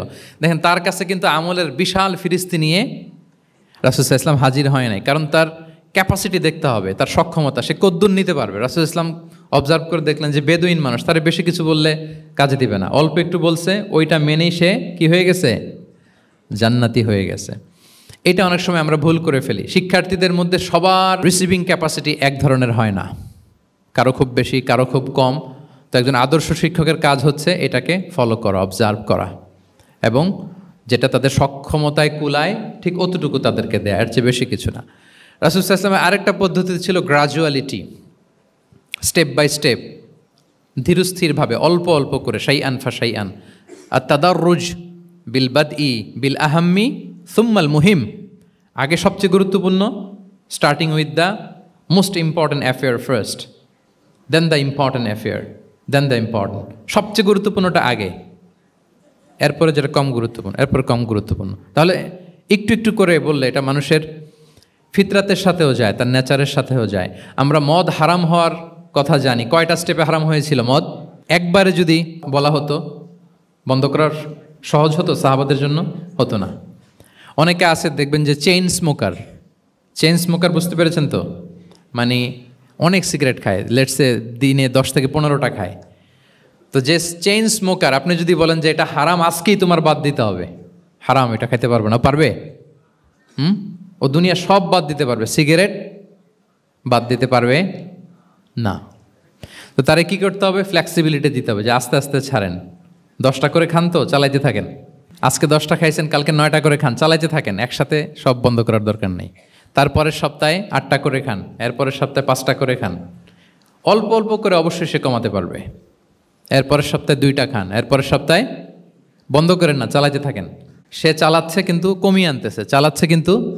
আচ্ছা, যেই সপ্তাহে সে 1টা সিগারেট খেলো, এরপরের সপ্তাহে এটা তো বাদ দিলেও তার গায়ে লাগার কথা না, ঠিক কিনা বলেন? যেই সপ্তাহে কয়টা খেলো এটা তো স্যাক্রিফাইস করা যায়, কিন্তু 10টা থেকে 0তে আসা সহজ না। তাহলে গ্রাজুয়ালি আমরা এই ভুলটা করি। অনেকের নতুন করে আল্লাহ তাআলা রিয়েলাইজেশন দিয়েছেন, নতুন দিনে আসছে, দিনে ফিরছে, মানে প্র্যাকটিসিং হতে চায়। এখন আপনি তারে পাইয়া এমন নিয়ম কানুন দেখাচ্ছেন বেচারা তো বলে আগে যা ছিলাম ওইটাই ভালো ছিলাম। এরকম হয় না অনেক সময়? হ্যাঁ, ধরেন যে কোনো একজন নারী, সে হয়তো পর্দা মেনটেন করে না, একটু হিপ হপ স্টাইলে চলাফেরা করে, তো সে ভাবলো যে না, আমি তো অনেক ভুল করে ফেলছি, আমি সংশোধন হব, আমি প্র্যাকটিসিং হতে চাই। তা এখন যখন সে আপনার কাছে আসছে নাসিহাত নেওয়ার জন্য, আপনি যদি বলেন যে তোমার এই করতে হবে, বোরকা ঝুলাইতে হবে, হাত মোজা পা মোজা, পারবে? এ বলবে আগে যা ছিলাম ভালোই ছিলাম। তাকে একটু একটু করে বোঝাতে হবে, মানে এই হেজাব এটা কেন, হ্যাঁ, কাভারিং আওরা এটা কেন, কেন এটা করতে, এটা বেনিফিটটা আগে বুঝালেন। যে Islam consider women as a queen, নারীকে ইসলাম কি হিসেবে কনসিডার করে? রানী হিসেবে। তো রানীর তো একটা ড্রেস কোড থাকবে, স্পেশাল পোশাক থাকবে, এগুলো বুঝাবেন। সে যাতে একটু নিজেকে গুছিয়ে চলে, শুরুর দিকে আপনি এই বার্তা দিতে পারেন যে একটু গুছিয়ে চলতে হবে। এরপর একটু শালীন পোশাকে যেন সে অভ্যস্ত হয়, এটা বললেন। সে যখন শালীন পোশাকে অভ্যস্ত, তারপরে হেজাবের ফজিলত বললেন, সে যেন হেজাব পরে। যখন সে হেজাব পরে, এরপরে তাকে নেকাবের কথা বললেন। এইভাবে আস্তে আস্তে তাকে বোঝাতে হবে। কিন্তু একবারে যদি সব চাপিয়ে দেন, বলেন তো আওয়াজ করে, সে কি ওটা রিসিভ করতে পারবে? কারণ এই যে গ্রাজুয়ালিটি আর তাদাররুজ, এই সিস্টেমটা আপনি ভায়োলেট করেছেন, করেন নাই। মুআয ইবনে জাবাল রাদিয়াল্লাহু তাআলা আনহুকে আল্লাহ রাসূল সাল্লাল্লাহু আলাইহি ওয়াসাল্লাম তিনি ইয়ামানের গভর্নর করে পাঠিয়েছেন। তো পাঠানোর আগে he was explaining a teaching guideline to his fellow সাহাবা। ওনাকে শিখাইতেছেন, তুমি যে যাবা মুআল্লিম হিসেবে, গভর্নর হিসেবে, কিভাবে দাওয়াতটা দিবে আগে শোনো। তিনি মুআয ইবনে জাবালকে বললেন, ইন্নাকা তা'তি কওমান মিন আহলিল কিতাব। হে মুআয, জেনে রাখো, এমন একটা এলাকায় তোমাকে পাঠাচ্ছি, তারা কিন্তু আহলে কিতাব, মানে তারা হচ্ছে Jewish and Christian community, they are not Muslim, তারা কিন্তু ইহুদি খ্রিস্টান ওখানে। সো তুমি কিভাবে দাওয়াত দিবা? ফাদউহুম ইলা শাহাদাতি আন লা ইলাহা ইল্লাল্লাহ আন্না মুহাম্মাদুর রাসূলুল্লাহ। প্রথমে তাওহীদের দাওয়াত দিবা। আওয়াজ করে বলেন, প্রথমে দাওয়াত হবে কিসের? তাওহীদের। ফাইনহুম আতাউ লিযালিক, বাক্যটা খেয়াল করেন, যখন তারা এটা মেনে নিবে, এটাতে অভ্যস্ত, তারপর তুমি দাওয়াত দিবা যে আল্লাহ প্রতিদিন 5 ওয়াক্ত সালাত ফরজ করেছেন। কয় ওয়াক্ত? 5 ওয়াক্ত সালাত। আচ্ছা, ফাইনহুম আতাউ লিযালিক, যখন তারা 5 ওয়াক্তে সালাতে অভ্যস্ত হবে, তখন বলবা যে আল্লাহ তাআলা ধনীদের উপর যাকাত ফরজ করেছেন। ফাইনহুম আতাউ লিযালিক, যখন ওইটা মানবে, এরপরে বলবা রমজানের রোজা ফরজ করেছেন। সুবহানাল্লাহ, সুবহানাল্লাহ, আল্লাহু আকবার। তাহলে ধাপে ধাপে দেখেন, এই যে টিচিং গাইডলাইন তিনি দিচ্ছেন ওনার ফেলো সাহাবাকে, ফেলো কম্প্যানিয়নকে, যে তুমি ইয়ামানে যে একবারে সব বিধান তুমি যা জানো, মনে করো না যে সবাই ওইটা মানবে। তারা জুইশ, তারা ক্রিশ্চিয়ান, একটু একটু করে তাদেরকে দাওয়াত দিতে হবে। তাহলে গ্রাজুয়ালিটি, পাঠদান পদ্ধতির একটা অন্যতম বিষয় হচ্ছে কি গ্রাজুয়ালিটি, মানে ধাপে ধাপে, ধীরে ধীরে, অল্প অল্প করে বোঝানো। আচ্ছা, রাসূল সাল্লাল্লাহু আলাইহি ওয়াসাল্লাম মাঝে মাঝে কোনো কথার গুরুত্ব বোঝানোর জন্য শপথ করতেন। Drawing attention by making oath, শপথ করে কথার গুরুত্ব বোঝাতেন। তিনি বলতেন, ওয়াল্লাহি ইন্নী লা আস্তাগফিরুল্লাহ ওয়া আতুবু ইলাইহি ফিল ইয়াউমি আকসারা মিন ৭০ মাররা। আল্লাহর শপথ, আমি নবী প্রতিদিন ৭০ বারেরও বেশি তওবা ইস্তেগফার করি। কয় বারেরও বেশি? ৭০ বার। এই কথাটার তাওবা ইস্তেগফারের গুরুত্ব বোঝাতে যেয়ে তিনি শুরুতে বলেছেন ওয়াল্লাহি, আল্লাহর শপথ। এরকম অনেক হাদিসে পাওয়া যায়, তিনি বলেছেন ওয়াল্লাযী নাফসু মুহাম্মাদিন বিয়াদিহি, ওই সত্তার শপথ যার হাতে মুহাম্মাদের আত্মা। আবার মাঝে মাঝে বলেছেন ওয়াল্লাযী নাফসি বিয়াদিহি, ওই সত্তার শপথ যার হাতে আমার আত্মা। এভাবে বলে তিনি কথা শুরু করেছেন। যখন তিনি এরকম শপথ করতেন, তখন কথার গুরুত্ব বোঝা যেত। কি বোঝা যেত? গুরুত্ব বোঝা যেত। তাহলে শপথ করে মাঝে মাঝে তিনি জিনিস বোঝাতেন। আচ্ছা, আমরা আমাদের বিভিন্ন প্রেজেন্টেশন বা লেকচার বোঝানোর জন্য অনেক মিনস ইউজ করি না? আল ওয়াসাইল তালিমিয়া, এটাও কিন্তু রাসূল সাল্লাল্লাহু আলাইহি ওয়াসাল্লাম করতেন। আমরা কি কি করি? আমি তো জানি না আপনাদের আইএসসিতে ক্লাসরুমগুলো কেমন, নিশ্চয়ই সেখানে হোয়াইট বোর্ডে তো আছেন। হোয়াইট বোর্ডে কী দিয়ে লেখা হয়? মার্কার। আচ্ছা, প্রেজেন্টেশন স্লাইড মাঝে মাঝে ইউজ করেন না? বা টিচার করে কি না? তো সেটা কীভাবে করে? মাইক্রো প্রজেক্টর দিয়ে করে। এগুলো হচ্ছে আল ওয়াসাইল তালিমিয়া। তো রাসূল সাল্লাল্লাহু আলাইহি ওয়াসাল্লামের সময় তো এই স্লাইডও ছিল না, ডিজিটাল বোর্ডও ছিল না, হোয়াইট বোর্ডও ছিল না, হ্যাঁ, মার্কার ছিল না, ওইরকম কিছু ছিল না। তো উনি কি ইউজ করতেন? উনিও চমৎকার চমৎকার কিছু মাধ্যম ইউজ করতেন, আপনারা শুনলে অবাক হবেন। আপনাদের মনোযোগ আছে তো সবার, না? আচ্ছা, আমরা দেখি যে উনি কি কি ইউজ করতেন। উনি অনেক ধরনের ভিজুয়াল ডেমনস্ট্রেশন করতেন। ভিজুয়াল ডেমনস্ট্রেশন মানে যেটা আপনি চোখ দিয়ে দেখে শিখে ফেলবেন, বুঝে যাবেন। হ্যাঁ, visual demonstration. Physical gesture use করে এটা করতেন, ফিজিক্যাল জেস্চার, অঙ্গভঙ্গি, বাংলা কি বলে অঙ্গভঙ্গি। রাসূল সাল্লাল্লাহু আলাইহি ওয়াসাল্লাম, এটাতে তো আর কিছু আধুনিক বিজ্ঞান আইটি তো লাগতেছে না, কি বলেন, আমার হাত পা দিয়ে আমি একটা কিছু বোঝাচ্ছি। তো রাসূল সাল্লাল্লাহু আলাইহি ওয়াসাল্লাম কিন্তু এটা করতেন। একবার তিনি ইয়াতিমের রক্ষণাবেক্ষণ যারা করে তাদের মর্যাদা কত, ফজিলত কত, এটা বোঝাতে যে একবার তিনি বলতেছেন, আনা ওয়া কাফিলুল ইয়াতিমি ফিল জান্নাতি কাহাতাইন, আমি এবং এতিমের রক্ষণাবেক্ষণকারী জান্নাতে ঠিক এইভাবে থাকবো। এইভাবে থাকবো মানে খুব কাছাকাছি থাকবো, he will be my neighbour, very close neighbour. এবং বোঝাতে যে এই যে উস্তা আর সাব বাবা, দুই আঙ্গুল এভাবে, এই আঙ্গুল থেকে এই আঙ্গুলের দূরত্ব কতটুকু, 1 মাইল নাকি কত, একেবারে কাছে। এই আঙ্গুল থেকে আঙ্গুলের তেমন কোনো দূরত্বই নাই, মানে খুব কাছে। এটা দিয়ে তিনি বুঝালেন আমি এবং এতিমের রক্ষণাবেক্ষণকারী ঠিক এভাবে থাকবো যেভাবে এই দুটো আঙ্গুল কাছাকাছি। আল্লাহু আকবার। তাহলে এই যে ফিজিক্যাল জেস্চার ইউজ করলেন কিনা, অঙ্গভঙ্গি, এটাকে বলে ভিজুয়াল ডেমনস্ট্রেশন। কি বলে, ভিজুয়াল ডেমনস্ট্রেশন। এবং রিসার্চাররা বলতেছেন যে approximately 80% of human learning comes through the visual demonstration. মানে আইজ দিয়ে, চোখ দিয়ে আমরা আমাদের শেখার 80% শিখে ফেলি। আমাদের শিখনের অলমোস্ট 80% আমরা দেখে দেখে শিখি। তাহলে রাসূল সাল্লাল্লাহু আলাইহি ওয়াসাল্লাম ভিজুয়াল ডেমনস্ট্রেশন করলেন, আনা ওয়া কাফিলুল ইয়াতীমি ফিল জান্নাতি কাহাতাইন। আচ্ছা, আরও দেখি হাদিসে এরকম আরও পাওয়া যায়। আমরা যে মুমিনরা ভাই ভাই, বিভিন্ন হাদিসে বিভিন্ন টেক্সটে রাসূল সাল্লাল্লাহু আলাইহি ওয়াসাল্লাম বলেছেন। এটা ইসলামের একটা খুব মৌলিক কথা, আমরা সবাই জানি না? আমরা সবাই কি, এই অডিটোরিয়ামে আমরা যারা বসে আমরা সবাই কি, আল মুমিনু আখুল মুসলিম, একে অপরের ভাই। আমাদের মধ্যে আবার আরেকটা সমস্যা আছে, আমরা দেখা যায় যে প্রত্যেকে যেই দল করে ওই দলের এরা ভাই ভাই আর কি, এরকম। এই হাদিসের একটা নিজস্ব অর্থ বলয় আমরা করে নিয়েছি যে ভাই ভাই ঠিক আছে, বাট আমি এই দলের, সো আমরা ভাই ভাই।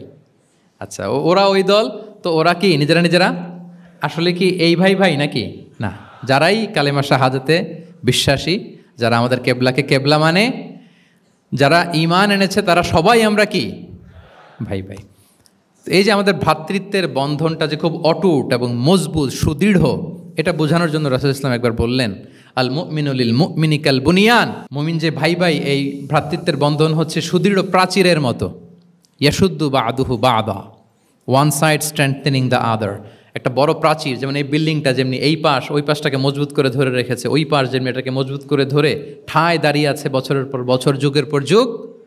রাসূল সাল্লাল্লাহু আলাইহি ওয়াসাল্লাম বললেন মুমিন যে ভাই ভাই, তাদের সম্পর্কটা এরকম সুদৃঢ়। কতটা সুদৃঢ় এটা বলতে যে ওয়াশাব্বাকা বাইনা আসওয়াবিহি, তিনি হাতের এই 5 আঙ্গুল, এই 5 আঙ্গুলের ভেতরে ঢুকাই দিলেন। এরকম ধরেন তো একটু সবাই, আচ্ছা ঢুকিয়ে একটু চাপ দেন, এখন ব্যাপারটা অনেক মজবুত হয়ে গেল না? হ্যাঁ, কেউ চাইলে কি সহজে ছোটাতে পারবে না? তাহলে এই যে আরেকটা ভিজুয়াল ডেমনস্ট্রেশন পাইছেন, পেয়েছেন? ফিজিক্যাল জেস্চার, অঙ্গভঙ্গি করে তিনি বুঝাইলেন যে আমাদের ভ্রাতৃত্বটা এইরকম মজবুত, মানে ওনার কাছে যা ছিল ওইটা বুঝাতে যে তিনি এই ফিজিক্যাল জেস্চারটা নিয়েছেন যে মুমিন ভাই ভাই এবং আমাদের ভ্রাতৃত্বের বন্ধনটা ঠিক এরকম মজবুত, লাইক দিস। তাহলে এটাকে বলে ভিজুয়াল ডেমনস্ট্রেশন, যেহেতু এতে করে সাহাবারা সহজে বুঝতো, এটা দিয়ে সহজে বুঝলো। আবার মাঝে মাঝে তিনি ড্রয়িং করেছেন, আমাদের মতো ডিজিটাল সিস্টেমে ড্রয়িং করে না, এখন তো খুব ইজি। তো তিনি কীভাবে ড্রয়িং করেছেন, একবার সাহাবিদেরকে নিয়ে তিনি মরুভূমির মাঝখানে খেজুরের ডাল নিয়ে একটা স্ট্রেট লাইন, সরল রেখা আঁকলেন। খাত্তা লানা রাসূলুল্লাহ সাল্লাল্লাহু আলাইহি ওয়াসাল্লাম খাত্তান, আল্লাহ রাসূল সাল্লাল্লাহু আলাইহি ওয়াসাল্লাম মরুভূমিতে খেজুরের ডাল দিয়ে টেনে একটা স্ট্রেট লাইন, মানে সরল রেখা আঁকলেন। একে বললেন হাযা সাবিলুল্লাহ, এটা হচ্ছে আল্লাহর রাস্তা, মানে সিরাতুম মুস্তাকিম। এরপরে এই স্ট্রেট লাইন, সরল রেখার ডানে বায়ে ছোট ছোট অনেকগুলো দাগ কাটলেন খেজুরের ডাল দিয়ে, আর বললেন হাযিহি সুবুলুশ শাইতান, এগুলো হচ্ছে শয়তানের রাস্তা। ফি কুল্লি সাবিলিন শাইতান, এই প্রত্যেকটা রাস্তায় একটা করে শয়তান থাকে, সে তার শয়তানি কাজের হাতছানি তোমাদের দেয়। তাহলে খেজুরের ডাল দিয়ে একটা স্ট্রেট লাইন সরল রেখা করে বললেন এটা সিরাতুম মুস্তাকিম সাবিলুল্লাহ, আর ডানে বায়ে ছোট ছোট দাগ কেটে বললেন এগুলো হচ্ছে সাবিলুশ শয়তান, ওই পথে শয়তানের হাতছানি দেয়া পথে কভু যাওয়া যাবে, বরং সিরাতুল মুস্তাকিমে থাকা লাগবে। তাহলে এই যে ভিজুয়াল ডেমনস্ট্রেশন ব্যাপারটা ক্লিয়ার হয়েছে না? কাফিলুল ইয়াতীমি কাহাতাইন শাব্বাকা বাইনা আসাবিহি খাত্তা লানা রাসূল সাল্লাল্লাহু আলাইহি ওয়াসাল্লাম খাত্তা। তাহলে এভাবে ওনার সাধ্যের নাগালে যা যা ছিল সাহাবাদেরকে আরও বুঝাতে ভালো করে, to clarify the issue, to visualise the matter, রাসূল সাল্লাল্লাহু আলাইহি ওয়াসাল্লাম এগুলোর ব্যবহার করেছেন। এরপর মাঝে মাঝে সাহাবীদের মস্তিষ্কের যাতে ব্যায়াম হয়, শিক্ষার্থীর কল্পনার জগতে কোনো কিছু চিত্রায়িত করা, এতে করে মস্তিষ্কের ব্যায়াম হয় আর কি, to enhance the power of imagination, আপনার ইমাজিনারি পাওয়ারকে ডেভেলপ করবার জন্য। রাসূল সাল্লাল্লাহু আলাইহি ওয়াসাল্লাম হাদিসে এরকম অনেক কথা বলেছেন যে তোমরা একটু ভাবো তো, এরকম হইলে কেমন হয়, এমন হইলে কেমন হয়, তেমন হইলে কেমন হবে। এই কথাগুলো যখন বলতেন সাহাবারা ভাবনার জগতে হারিয়ে যেত, ভাবতেন, কল্পনার রাজ্যে হারিয়ে যেতেন, ওনাদের মস্তিষ্কের ব্যায়াম হতো, ইমাজিনেশনের যে পাওয়ার এটা ডেভেলপ করতো, এমনটা পাওয়া যায়। রাসূল সাল্লাল্লাহু আলাইহি ওয়াসাল্লাম একবার বললেন, আরাআইতুম লাউ আন্না নাহরান বিবাবি আহাদিকুম ইয়াগতাসিলু মিনহু কুল্লা ইয়াউমিন খামসা মাররাতিন হাল ইয়াবকা মিন দারানিহি শাই। আচ্ছা বলো তো, তোমরা একটু ভাবো তো, কল্পনার রাজ্যে হারিয়ে যাও, ভেবে দেখো তো, ধরো যে তোমার বাড়ির সামনে একটা ঝর্ণাধারা আছে বা একটা চমৎকার লেক আছে যেখানে স্বচ্ছ স্ফটিক পানি, তুমি যদি প্রতিদিন ওই ঝর্ণায় যে বা ওই লেকে নেমে 5 বার গোসল করো, তোমার গায়ে কোনো ময়লা থাকবে আর? সাহাবারা কল্পনা করে বলে না, মনে মনে ভাবতেছে যে গোসল করতেছে, 5 বার গোসল করার পরে আর আমার গায়ে দুর্গন্ধ, ঘামের গন্ধ থাকবে কি করে? না, কোনো ময়লা থাকবে না। সাহাবারা বলল, লা ইয়া রাসূলুল্লাহ লা ইয়াবকা মিন দারানিহি শাই। রাসূল ইসলাম তখন বলেন, ফাকাযালিকা মাসালু সলাওয়াতিল খামস, এটা হচ্ছে 5 ওয়াক্ত সালাতের দৃষ্টান্তের মতো, ইয়ামহুল্লাহু বিহিন্নাল খাতায়া। কারো ঘরের সামনে যদি একটা স্বচ্ছ লেক থাকে, পানির ফোয়ারা, সে যদি 5 বার গোসল করে তার গায়ে যেমনি কোনো দুর্গন্ধ, ময়লা, আবর্জনা কিছু থাকে না, কেউ যখন 5 ওয়াক্ত সালাত আদায় করে তখন এই সালাতও তার সব গুনাহগুলোকে ধুয়ে মুছে এরকম পাক পবিত্র সাফ করে দেয়। সুবহানাল্লাহ। বুঝে গেলেন যে সালাওয়াতুল খামস কিভাবে আমাদের পাপ মুছে ক্লিনজিং করে, এটা সাহাবারা ইজিলি বুঝে গেলেন। তাহলে ভেবে দেখো তো, চিন্তা করো তো, এটা বলে বেসিকলি দ্য পাওয়ার অফ ইমাজিনেশনকে রাসূল সাল্লাল্লাহু আলাইহি ওয়াসাল্লাম এনহ্যান্স করার চেষ্টা করলেন। এভাবেও সাহাবাদেরকে তিনি মাঝে মাঝে বুঝাতেন। রাসূল সাল্লাল্লাহু আলাইহি ওয়াসাল্লাম মাঝে মাঝে দেখা যায় যে সহজ করে বুঝাতে যে রূপক অর্থবোধক শব্দের প্রয়োগ করতেন, মাজাজ বা ইস্তেআরা। তো মাজাজ বা ইস্তেআরা মানে হচ্ছে মেটাফোর, কোনো জিনিসকে আরো সহজ করে বোধগম্যময় করতে রাসূল সাল্লাল্লাহু আলাইহি ওয়াসাল্লাম এই মেটাফোরকে ইউজ করতেন। যেমন রাসূল সাল্লাল্লাহু আলাইহি ওয়াসাল্লাম নারীদের প্রতি সদয় হওয়ার জন্য পুরুষদেরকে তিনি বলেছেন রিফকান বিল কাওয়ারির, অর্থাৎ কাঁচগুলোর সাথে ভালো আচরণ করো, মানে কাঁচগুলোকে দেখে রেখো। কাচের পাত্র দিয়ে তিনি নারীদেরকে, স্ত্রীদেরকে বুঝিয়েছেন রিফকান বিল কাওয়ারির।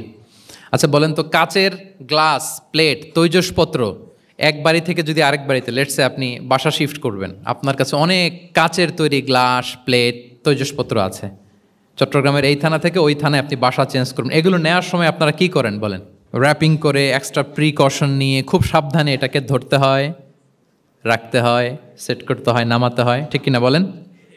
এটা বোঝাতে যে নারীদের সাথে কোমল আচরণ করো, সদয় আচরণ করো, এটা বোঝাতে যে রাসূল সাল্লাল্লাহু আলাইহি ওয়াসাল্লাম বলেছেন রিফকান বিল কাওয়ারির। একবার স্ত্রীরা, আমাদের আম্মা জানেরা রাসূল সাল্লাল্লাহু আলাইহি ওয়াসাল্লামের সাথে সফরে যাচ্ছেন, খুব সম্ভবত হজের সফরে। তো ওনারা যখন পালকিতে চড়বেন, ওখান থেকে হাওদাজে উঠাবেন, খুব দ্রুত তাড়াহুড়ো করে কিছু লোকজন ওই পালকি উঠাচ্ছিল। তখন রাসূল সাল্লাল্লাহু আলাইহি ওয়াসাল্লাম বললেন, ওয়াই হাক ইয়া আনজাসা সাউকাকা রিফকান বিল কাওয়ারির, খুব সাবধানে নিয়ে যাও, কাজগুলোকে একটু দেখে শুনে নাও, কাচের বোতলগুলো, গ্লাসগুলো দেখে শুনে নাও, মানে স্ত্রীদেরকে একটু দেখে শুনে যত্নের সাথে নিয়ে নাও। তাহলে নারীদেরকে কিসের সাথে তুলনা করেছেন? কাচের গ্লাস, কাচের তৈজসপত্র, কাচের সামগ্রী, যাতে বুঝতে সুবিধা হয়। কাচের গ্লাস তোমরা যেমনি ধরো, রাখো, ডিল করো, নারীদের সাথেও এভাবে কি কোমল আচরণ করতে হবে। আচ্ছা, আমি শুরুতেই বলেছিলাম যে রাসূল সাল্লাল্লাহু আলাইহি ওয়াসাল্লামের সাহাবীদেরকে কিছু শেখানো পদ্ধতিটা মেইনলি কি ছিল? কি বেসড? কারো মনে আছে? Q and A based, right? এই তো মাশাআল্লাহ। কিউএনএ মানে প্রশ্নোত্তরমূলক। সাহাবারা প্রশ্ন করতো, রাসূল সাল্লাল্লাহু আলাইহি ওয়াসাল্লাম উত্তর দিতেন। কারণ কোরআনেও আমাদেরকে উৎসাহিত করা হয়েছে, ফাসআলু আহলা যিকরি ইন কুনতুম লা তা'লামুন, যদি না জানো তাহলে আহলু যিকির বা আহলুল ইলমকে জিজ্ঞেস করে জেনে নাও। এবং রাসূল সাল্লাল্লাহু আলাইহি ওয়াসাল্লাম বলেছেন, ফাইন্নামা শিফাউল আইয়ি আস-সুআলু, অজ্ঞতার চিকিৎসা হচ্ছে প্রশ্ন করা। আপনি জানেন না তো আপনার কাজ কি করবেন? প্রশ্ন করবেন। আপনার টিচারকে প্রশ্ন করবেন, আপনার শায়েখকে কোশ্চেন করবেন, রিসার্চারকে আপনি বারবার কোশ্চেন করতে হবে। প্রশ্ন মানে তাকে জর্জরিত করতে, যত কোশ্চেন করবেন তত আপনি শিখতে পারবেন, যত কোশ্চেন করবেন তত আপনি শিখতে পারবেন। রাসূল সাল্লাল্লাহু আলাইহি ওয়াসাল্লাম এই পদ্ধতিটা সবচেয়ে বেশি অবলম্বন করতেন। কিছু নমুনা তো আমরা ইতিমধ্যে দেখেছি। আমরা আরও ভিতরে ঢুকি।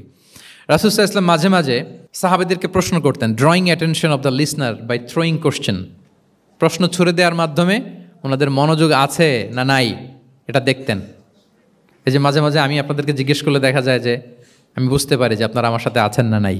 আপনাদের মনোযোগ আছে তো? আচ্ছা, ঠিক আছে, প্রশ্ন করবো একটু পরে। পুরো আলোচনা শেষে দু একটা প্রশ্ন করবো, দেখি কে কতটুকু মনে রাখতে পারলেন। তো রাসূল সাল্লাল্লাহু আলাইহি ওয়াসাল্লাম একবার প্রশ্ন করলেন সাহাবাদেরকে, তাদের অ্যাটেনশন যাতে গ্রো করে। তিনি বললেন যে ইন্না মিনা শাজারি শাজারাতান লা ইয়াসকুতু ওয়ারাকুহা মাসালুহা ইন্নাহা মাসালুল মুসলিম হাদ্দিসুনি মা হিয়া। তিনি সাহাবাদেরকে বললেন, সাহাবারা, এক ধরনের গাছ আছে যেই গাছের পাতা কখনো ঝরে না। কি কখনো ঝরে না? আচ্ছা, এর দৃষ্টান্ত হচ্ছে মুসলিমের দৃষ্টান্তের মতো। হাদ্দিসুনি মা হিয়া, বলো তো এটা কোন গাছ? যখন বলছে কোন গাছ, সাহাবারা চলে গেছে অনেক দূরে। সহজ হলে তো আর জিজ্ঞেস করবে না, নিশ্চয়ই আনকমন কোনো গাছ। এবার ভাবতেছে, দেখি তো খাইবারে গেছিলাম, খাইবারের আশেপাশে কী গাছ আছে। ওই যে তাবুকে ঘুরে আসলাম, তাবুকের পথিমধ্যে ক্যাকটাস, গুলমলতা, আরবের কি কি গাছ। ঘুরতে ঘুরতে সবাই দেখে যে না, ওগুলোর তো পাতা ঝরে।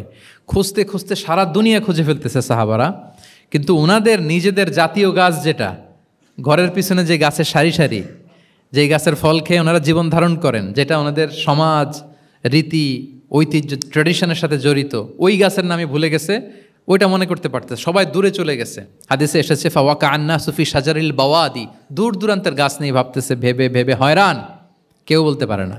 তখন বাধ্য হয়ে রাসূল সাল্লাল্লাহু আলাইহি ওয়াসাল্লাম বলল, ইয়া রাসূলুল্লাহ, আপনি একটু আমাদেরকে বলে দেন যে ইয়া রাসূলুল্লাহ হাদ্দিস না মাহিয়া, এটা কোন গাছ? তখন রাসূল সাল্লাল্লাহু আলাইহি ওয়াসাল্লাম বললেন, ইন্নাহা নাখলা, খেজুর গাছ।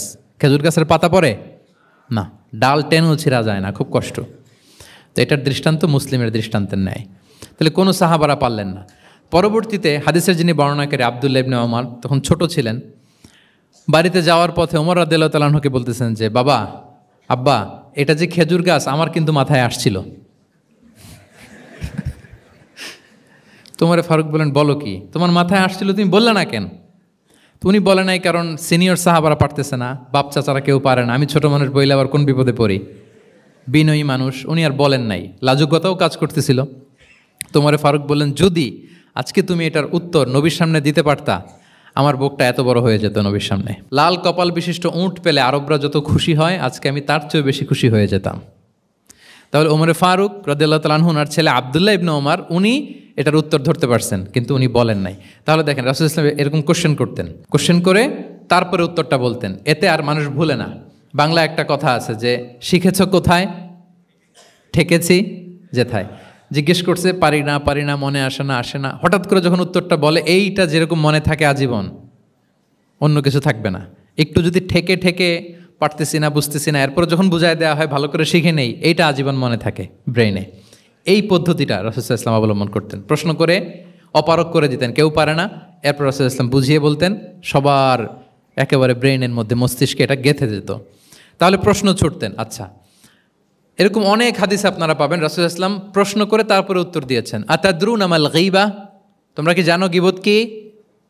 সাহাবারা বলে, আল্লাহ আল্লাহ রাসূল ভালো জানেন। যিকরাকা আখাকা বিমা ইয়াকরা, বলে দিলেন। আতাদরুনা মানিল মুফলিস, তোমরা কি জানো মুফলিস কে? এইভাবে প্রশ্ন করতে করতে সাহাবাদেরকে শিখাতেন। আচ্ছা, আল্লাহ রাসূল সাল্লাল্লাহু আলাইহি ওয়াসাল্লামের আরেকটা অভ্যেস ছিল প্রশ্নের পিঠে প্রশ্ন ছুড়ে দেওয়া। মানে কোনো সাহাবী যদি প্রশ্ন করতো, রাসূল সাল্লাল্লাহু আলাইহি ওয়াসাল্লাম তো উত্তর দিয়ে জানিয়ে দিতেন। মাঝে মাঝে জানিয়ে না দিয়ে প্রশ্নের পিঠে আবার উনি কী করতেন? প্রশ্ন ছুড়ে দিতেন। এটাও পাওয়া যায়। আচ্ছা, এক সাহাবী এসে বলল, ইয়া রাসূলাল্লাহ মাতা সাআ, হে নবী, কিয়ামত কখন হবে? রাসূল সাল্লাল্লাহু আলাইহি ওয়াসাল্লাম কখন হবে উত্তর না দিয়ে প্রশ্ন করলেন, ওয়া মাযা আ'দাত্তা লাহা, কিয়ামতের তোমার কি প্রিপারেশন, আগে ওইটা বলো। কিয়ামত কবে হবে জানার জন্য এত ব্যতিব্যস্ত, আগে বলো হোয়াটস ইউর প্রিপারেশন ফর কিয়ামা, তোমার কি প্রস্তুতি? তাইলে আরেকটা প্রশ্ন। প্রশ্নের বিপরীতে উনি উত্তর না দিয়ে উনি আবার কি করলেন? সবাই বলুন তো, উনি আবার কি করলেন? উনি নিজে আবার প্রশ্ন করলেন। তুমি জিজ্ঞেস করলে কিয়ামত কবে, তুমি বলো কিয়ামতের প্রিপারেশন কি নিচ্ছ বলো। তো সে বলে যে, লা শাই ইয়া রাসূলুল্লাহ, আমার কোনো প্রিপারেশন নাই, ইল্লা আন্নী উহিব্বুল্লাহ ওয়া রাসূলাহ, শুধু একটা জিনিসই আছে যে আমি আল্লাহ এবং আল্লাহর রাসূলকে ভালোবাসি। রাসূল সাল্লাল্লাহু আলাইহি ওয়াসাল্লাম বললেন, আনতা মা আমান আহবাবতা, তুমি যাদেরকে ভালোবাসো তাদের সাথেই জান্নাতে থাকবে। আল্লাহ আল্লাহ রাসূলকে ভালোবাসো, তাদের সাথে তুমি কই থাকবে? জান্নাতে থাকবে। তাহলে প্রশ্নের পিঠে প্রশ্ন ছুড়ে দেওয়া। এরপর একই প্রশ্নের জবাবে ভিন্ন ভিন্ন জনকে ভিন্ন ভিন্ন উত্তর দিয়েছেন রাসূল সাল্লাল্লাহু আলাইহি ওয়াসাল্লাম। এটাকে এডুকেশনের ভাষায় বলে পার্সোনালাইজেশন। কি বলে? মানে যার যেটা লাগবে। শিক্ষক ভালো বুঝে, কয়েকটা ক্লাস নিলে উনি বুঝে ফেলে যে কার রিসিভিং ক্যাপাসিটি কতদূর, কার কোনটাতে ঘাটতি, কার কোনটাতে সমস্যা। একজন আদর্শ শিক্ষক, একজন চৌকস শিক্ষক, তিনি খুব সহজে এটা ধরে ফেলেন। তো রাসূল সাল্লাল্লাহু আলাইহি ওয়াসাল্লাম, হি was a very good observer. তিনি বুঝে ফেলতেন যে কার কোনটায় ঘাটতি, ফলে একই প্রশ্নের উত্তর উনি এক একজনকে এক একভাবে দিতেন। কেন? Based on the need of the addressee, যার যেটা দরকার ওইটার উপর গুরুত্ব আরোপ করে, যার যেটাতে ঘাটতি আছে সেটাতে গুরুত্ব আরোপ করে তিনি এক একজনকে কী করতেন, এক এক রকম উত্তর। অনেক সাহাবারা এরকম প্রশ্ন করেছেন যে আইয়ুল আমালি আফদাল ইয়া রাসূলুল্লাহ, সবচেয়ে শ্রেষ্ঠ আমল কোনটা? তিনি এক একজনকে এক একটা বলেছেন। কখনো বলেছেন যে আল্লাহর উপর ঈমান আনা, আল ঈমানু বিল্লাহি ওয়াহদা।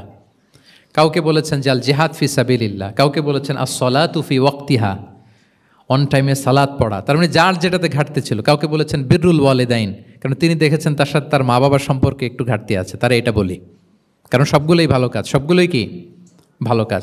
তাহলে যার যেটাতে ঘাটতি আছে সেটাতে গুরুত্ব আরোপ করা, এটা রাসূল সাল্লাল্লাহু আলাইহি ওয়াসাল্লাম করেছেন। মাঝে মাঝে রাসূল সাল্লাল্লাহু আলাইহি ওয়াসাল্লাম সাহাবীদেরকে মানে শিক্ষার্থীদেরকে উত্তর জানার জন্য ব্যাপকভাবে আগ্রহী করে তুলতেন। হ্যাঁ, এটাকে আরবিতে বলে তাশওয়ীকুস সামিঈন ইলা মা'রিফাতিল জাওয়াব, উত্তর শোনানোর জন্য আগ্রহী করে তোলা। সেক্ষেত্রে মাঝে মাঝে তিনি একটা দুটো শব্দ ইউজ করতেন। কীরকম? যেমন আওয়ালা আদুল্লুকুম, অথবা আলা উখবিরুকুম, আমি কি তোমাদের বলবো না? এটা বললে সাহাবারা বলতেন বলেন বলেন ইয়া রাসূলুল্লাহ, অবশ্যই বলবেন, বালা ইয়া রাসূলুল্লাহ। আওয়ালা উখবিরুকুম, আমি কি তোমাদের জানিয়ে দিব না? সাহাবারা বলতেন ইয়া রাসূলুল্লাহ, অবশ্যই আপনি আমাদের জানিয়ে দিবেন। যেমন তিনি বললেন যে কেউ জান্নাতে যাবে না মুমিন হওয়া ছাড়া, কেউ ইমানদার হতে পারবে না যতক্ষণ না একে অপরকে তোমরা ভালো না বাসো। তাহলে তো এটা গুরুত্বপূর্ণ বিষয়। একে অপরকে ভালো না বাসলে নাকি মুমিনই হওয়া যাবে না, আর মুমিন না হলে তো জান্নাতেই যাওয়া যাবে না। তখন রাসূল সাল্লাল্লাহু আলাইহি ওয়াসাল্লাম বললেন আওয়ালা আদুল্লুকুম আলা শাইইন ইযা ফাআলতুমুহু তাহাবাবতুম, আমি কি তোমাদেরকে বলবো না এমন একটা আমলের কথা যেটা করলে তোমাদের পারস্পরিক হৃদ্যতা বাড়বে, ভালোবাসা বাড়বে?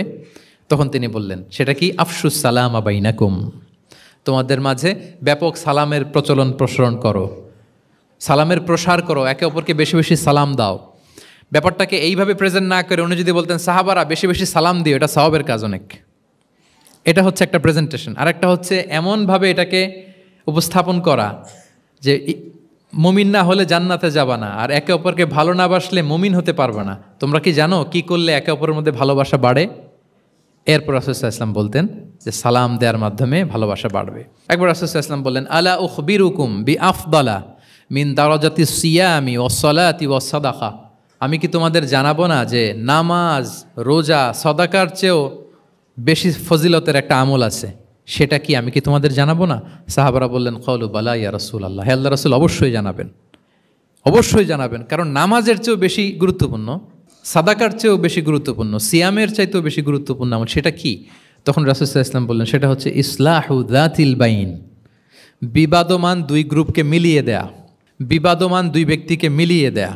এটা নফল নামাজ, নফল সাদাকা, নফল রোজার চেয়েও বেশি কি ফজিলতপূর্ণ, বেশি গুরুত্বপূর্ণ। আমরা তো মনে করি শুধু নামাজ পড়লেই বোধহয় আমি অনেক সওয়াব পেলাম, রোজা রাখলেই সওয়াব পেলাম, শুধু জিকির করলে সাদাকা করলেই সওয়াব পেলাম। কিন্তু রাসূল সাল্লাল্লাহু আলাইহি ওয়াসাল্লাম বলেন যে দুইজনের মধ্যে একটু মনোমালিন্য তুমি মিলিয়ে দাও, এটা এর চেয়েও বেশি সওয়াবের। আল্লাহু আকবার। দুই গোষ্ঠীর মধ্যে দীর্ঘদিনের ঝগড়া মিলিয়ে দাও, এটা এর চেয়েও বেশি সওয়াবপূর্ণ। রাসূল সাল্লাল্লাহু আলাইহি ওয়াসাল্লাম মক্কা থেকে মদিনায় যেয়ে কি করেছেন? আউস এবং খাজরাজের দীর্ঘদিনের যুদ্ধ 1 ঘন্টার মধ্যে কি settle down. He was a very good mediator and arbitrator, চমৎকার মধ্যস্থতা করতে জানতেন তিনি। তাহলে এইভাবে উত্তর জানার জন্য শিক্ষার্থীদেরকে আগ্রহী করে তুলতেন। আচ্ছা, আরেকটা পদ্ধতি ছিল অবজারভেশন অ্যান্ড কারেকশন। রাসূল সাল্লাল্লাহু আলাইহি ওয়াসাল্লাম, আমি আলোচনার শুরুতেই বলেছি, হি was a very good observer, চমৎকার পর্যবেক্ষণ করতেন এবং সংশোধন দিতেন। কে কি করছেন এটা খেয়াল রাখতেন, মানে চোখ কান খোলা রাখতেন। বাংলা আমরা কি বলি? চোখ কান খোলা রাখা। মসজিদে নববীতে এরকম ভুরি ভুরি পাবেন যে রাসূল সাল্লাল্লাহু আলাইহি ওয়াসাল্লাম কে কী করতেছে অবজার্ভ করতেছে, ওইটার উপর বেস করে তাকে নাসিহা করতেছে। একটা বিখ্যাত হাদিস তো আপনারা জানেন, রাসূল সাল্লাল্লাহু আলাইহি ওয়াসাল্লাম বসা, এক বেদুইন আসলো, এসে তার উটটা মসজিদে নববীতে বাঁধলো, বেদে 2 রাকাত নামাজ পড়লো, নামাজ পড়ে হাত তুলে আল্লাহর কাছে দোয়া করে, ইয়া আল্লাহ আল্লাহুম্মা আরহামনি ওয়া মুহাম্মাদা ওয়ালা তারহাম মা'ানা আহাদা, মানে ও আল্লাহ তুমি শুধু আমারে রহম করো আর মুহাম্মদ সাল্লাল্লাহু আলাইহি ওয়াসাল্লামের রহম করো, আমাদের দুইজনের সাথে আর কাউরে রহম করো না তুমি। বেদুইন তো কি, বেদুইন মরুপল্লীতে বসবাস। আদাবুদ দোয়া, দ্য এটিকেটস অফ দোয়া, দোয়ার যে একটা আদব আছে, অন্যের জন্য দোয়া করলে যেটা নিজের লাভ, এগুলো তো জানে না। আল্লাহ তুমি আমারে মাফ করো, মুহাম্মদ সাল্লাল্লাহু আলাইহি ওয়াসাল্লামরে মাফ করো, আমাদের ছাড়া আর কাউরে মাফ করো না, কাউরে রহম করো না। তো এটা রাসূল সাল্লাল্লাহু আলাইহি ওয়াসাল্লাম দূর থেকে বসে বসে অবজার্ভ করছেন আর বললেন, হায় রে, লোকটা একটা প্রশস্ত জিনিসকে সংকীর্ণ বানায় ফেললো। গোটা বিশ্বের সবাইকে যদি আল্লাহ ক্ষমা করে, রহম করে, আল্লাহর রহমের দরিয়ায় কোনো ঘাটতি হবে বলেন তো? হবে? একটা প্রশস্ত বিষয়কে সে সংকীর্ণ করে ফেললো। এরপর কতটা সে বেদুইন, কি প্রকৃতির ছিল দেখেন। দোয়া টোয়া শেষে মসজিদে নববীর মাঝখানে বসে পেশাব করা আরম্ভ করছে। বিখ্যাত হাদিস জানেন, সবাই মারতে গেল, রাসূল ইসলাম থামালেন, বললেন পানি ঢেলে দাও, আর তাকে ডেকে বললেন, দেখো তুমি যে এখানে এই কাজটা করলা, প্রস্রাব করলা, এটা আমাদের এই মদিনার কমিউনিটির এবাদতগাহ। এখানে এই কমিউনিটির লোকেরা নামাজ পড়ে, আল্লাহর জিকির করে, আল্লাহর কিতাব তেলাওয়াত করে। এটা কি ঠিক হলো তোমার? সে তো লজ্জায় অনুতপ্ত হয়ে কাচুমাচু। তাহলে এই যে অবজারভেশন করতেন এবং কারেকশন করতেন। আবার একদিন মসজিদে নববীতে বসা এক সাহাবী এসে নামাজ পড়লেন। নামাজ রাসূল ইসলাম দূর থেকে দেখতেছেন লোকটা কি করে। নামাজ পড়লো 2 রাকাত, পরে এসে নবীকে সালাম দিল। রাসূল ইসলাম সালামের উত্তর দিয়ে বললেন, ইরজি' ফাসাল্লি ফাইন্নাকা লাম তুসাল্লি। যাও আবার পড়ো, কারণ তুমি নামাজ পড়ো নাই, মানে নামাজটা ঠিক মতো হয় নাই। ইউ ডিডন্ট অফার ইউর সালাহ in a correct way, proper manner. ওই সাহাবী যে আবার 2 রাকাত পরে আসলেন, রাসূল ইসলাম একই কথা বললেন, ইরজি' সল্লি ফাইন্নাকা লাম তুসাল্লি, হয়নি নামাজ, আবার পড়ো। আবার পরে আসলেন, আবারও একই কথা। এখন 3 বার পড়ার পরেও যখন হয় না, বেচারা ভাবলেন আবার যে বললে তো একই হবে, আমি তো এটাই জানি।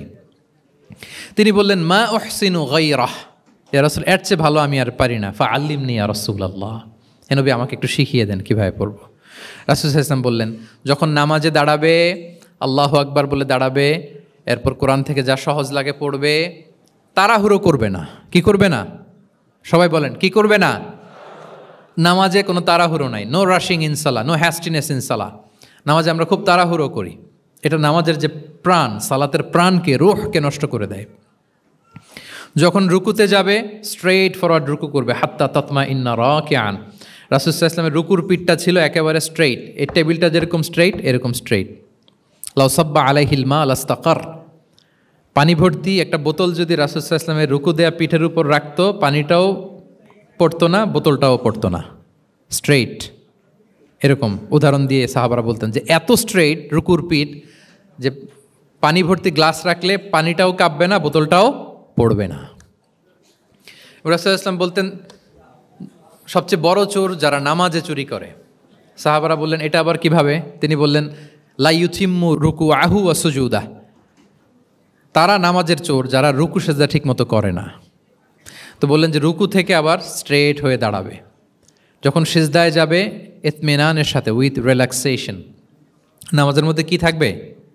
রিল্যাক্সেশন থাকবে। যখন বললেন যে এই 1 রাকাত যেমনি তোমাকে শিখালাম, সব নামাজ তুমি এইভাবে পড়বা, উইথ রিল্যাক্সেশন, নো রাশিং, তখন সাহাবী শিখে গেলেন। তাহলে এই যে অবজারভেশন অ্যান্ড কারেকশন, দেখতেন হোয়াটস গোয়িং অন অ্যারাউন্ড, কী হচ্ছে, ভুল হলেই শুধরে দিতেন। রাসূল ইসলাম, he was a very good observer, what's going on around, কী চলতেছে, সব দিকে চোখ কান খোলা। বাংলায় কি বলে? বাংলায় বললে বুঝবেন ভালো, চোখ কান খোলা রাখতে হবে। তো রাসূল ইসলাম খেয়াল করলেন এবং ওনার চেহারা ঘুরিয়ে দিলেন। এভাবে তিনি কেউ ভুল করলে শুধরে দিতেন। এবং শুধরে দেওয়ার আরেকটা নিয়ম রাসূল ইসলাম, আল্লাহু আকবার, অনেক পয়েন্টস এখানে, যে কিভাবে তিনি অন্যের ভুল শুধরাতেন। কিভাবে ভুল শুধরাতেন? আমরা কিভাবে ভুল শুধরাই?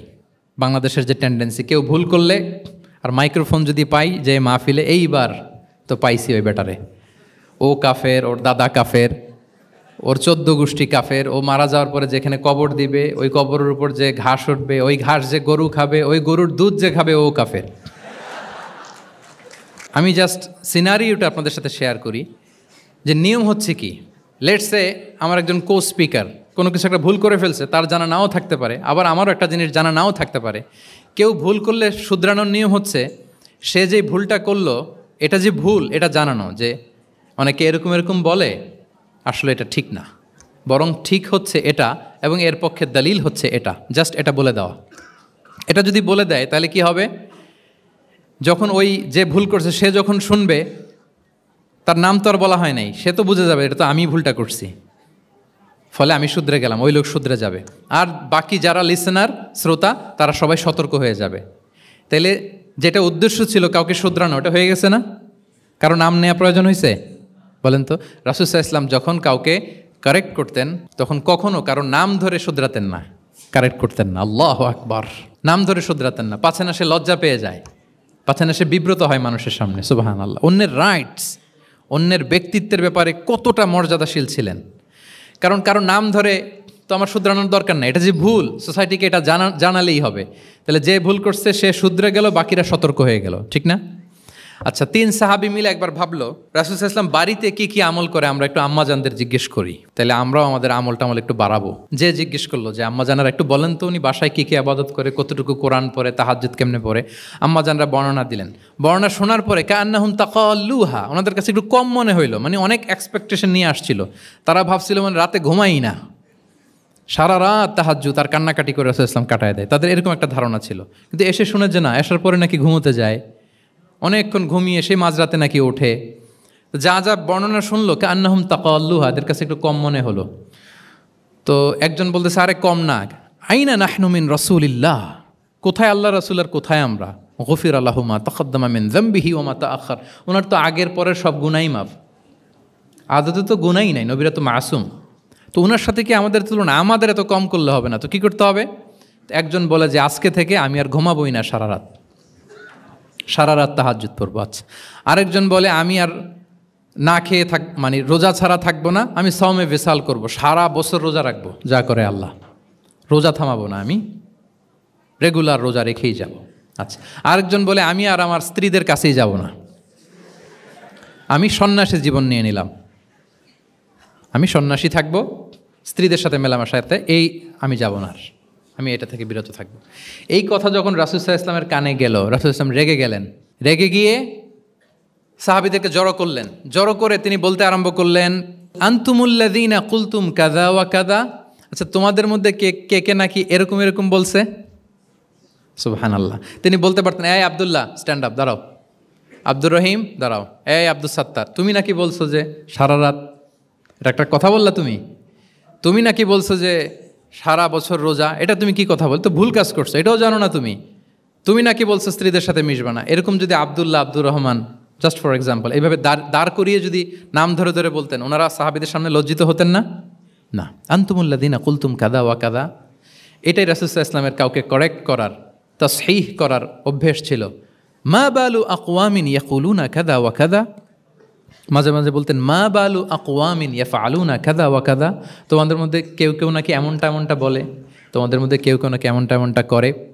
কই আমি তো রাতে ঘুমাই আবার সালাত পড়ি, কই আমি তো রোজা রাখি সোম বৃহস্পতি, বাকি দিনগুলোতে খাই, কই আমি তো আমার স্ত্রীদের সাথে মেলামেশা করি, এই সব কিছুকে ব্যালেন্স করেও তো আমার নবুয়তির তো আমার কোনো সমস্যা হয় নাই, আল্লাহ ভীরু হতে তো সমস্যা হয় নাই। ওয়াল্লাহি ইন্নী লা আখশাকুম লিল্লাহি ওয়া আতকাকুম লাহ, আল্লাহর শপথ আমি তোমাদের চাইতে আল্লাহকে বেশি ভয় করি, আমি তোমাদের চাইতে বেশি মুত্তাকি।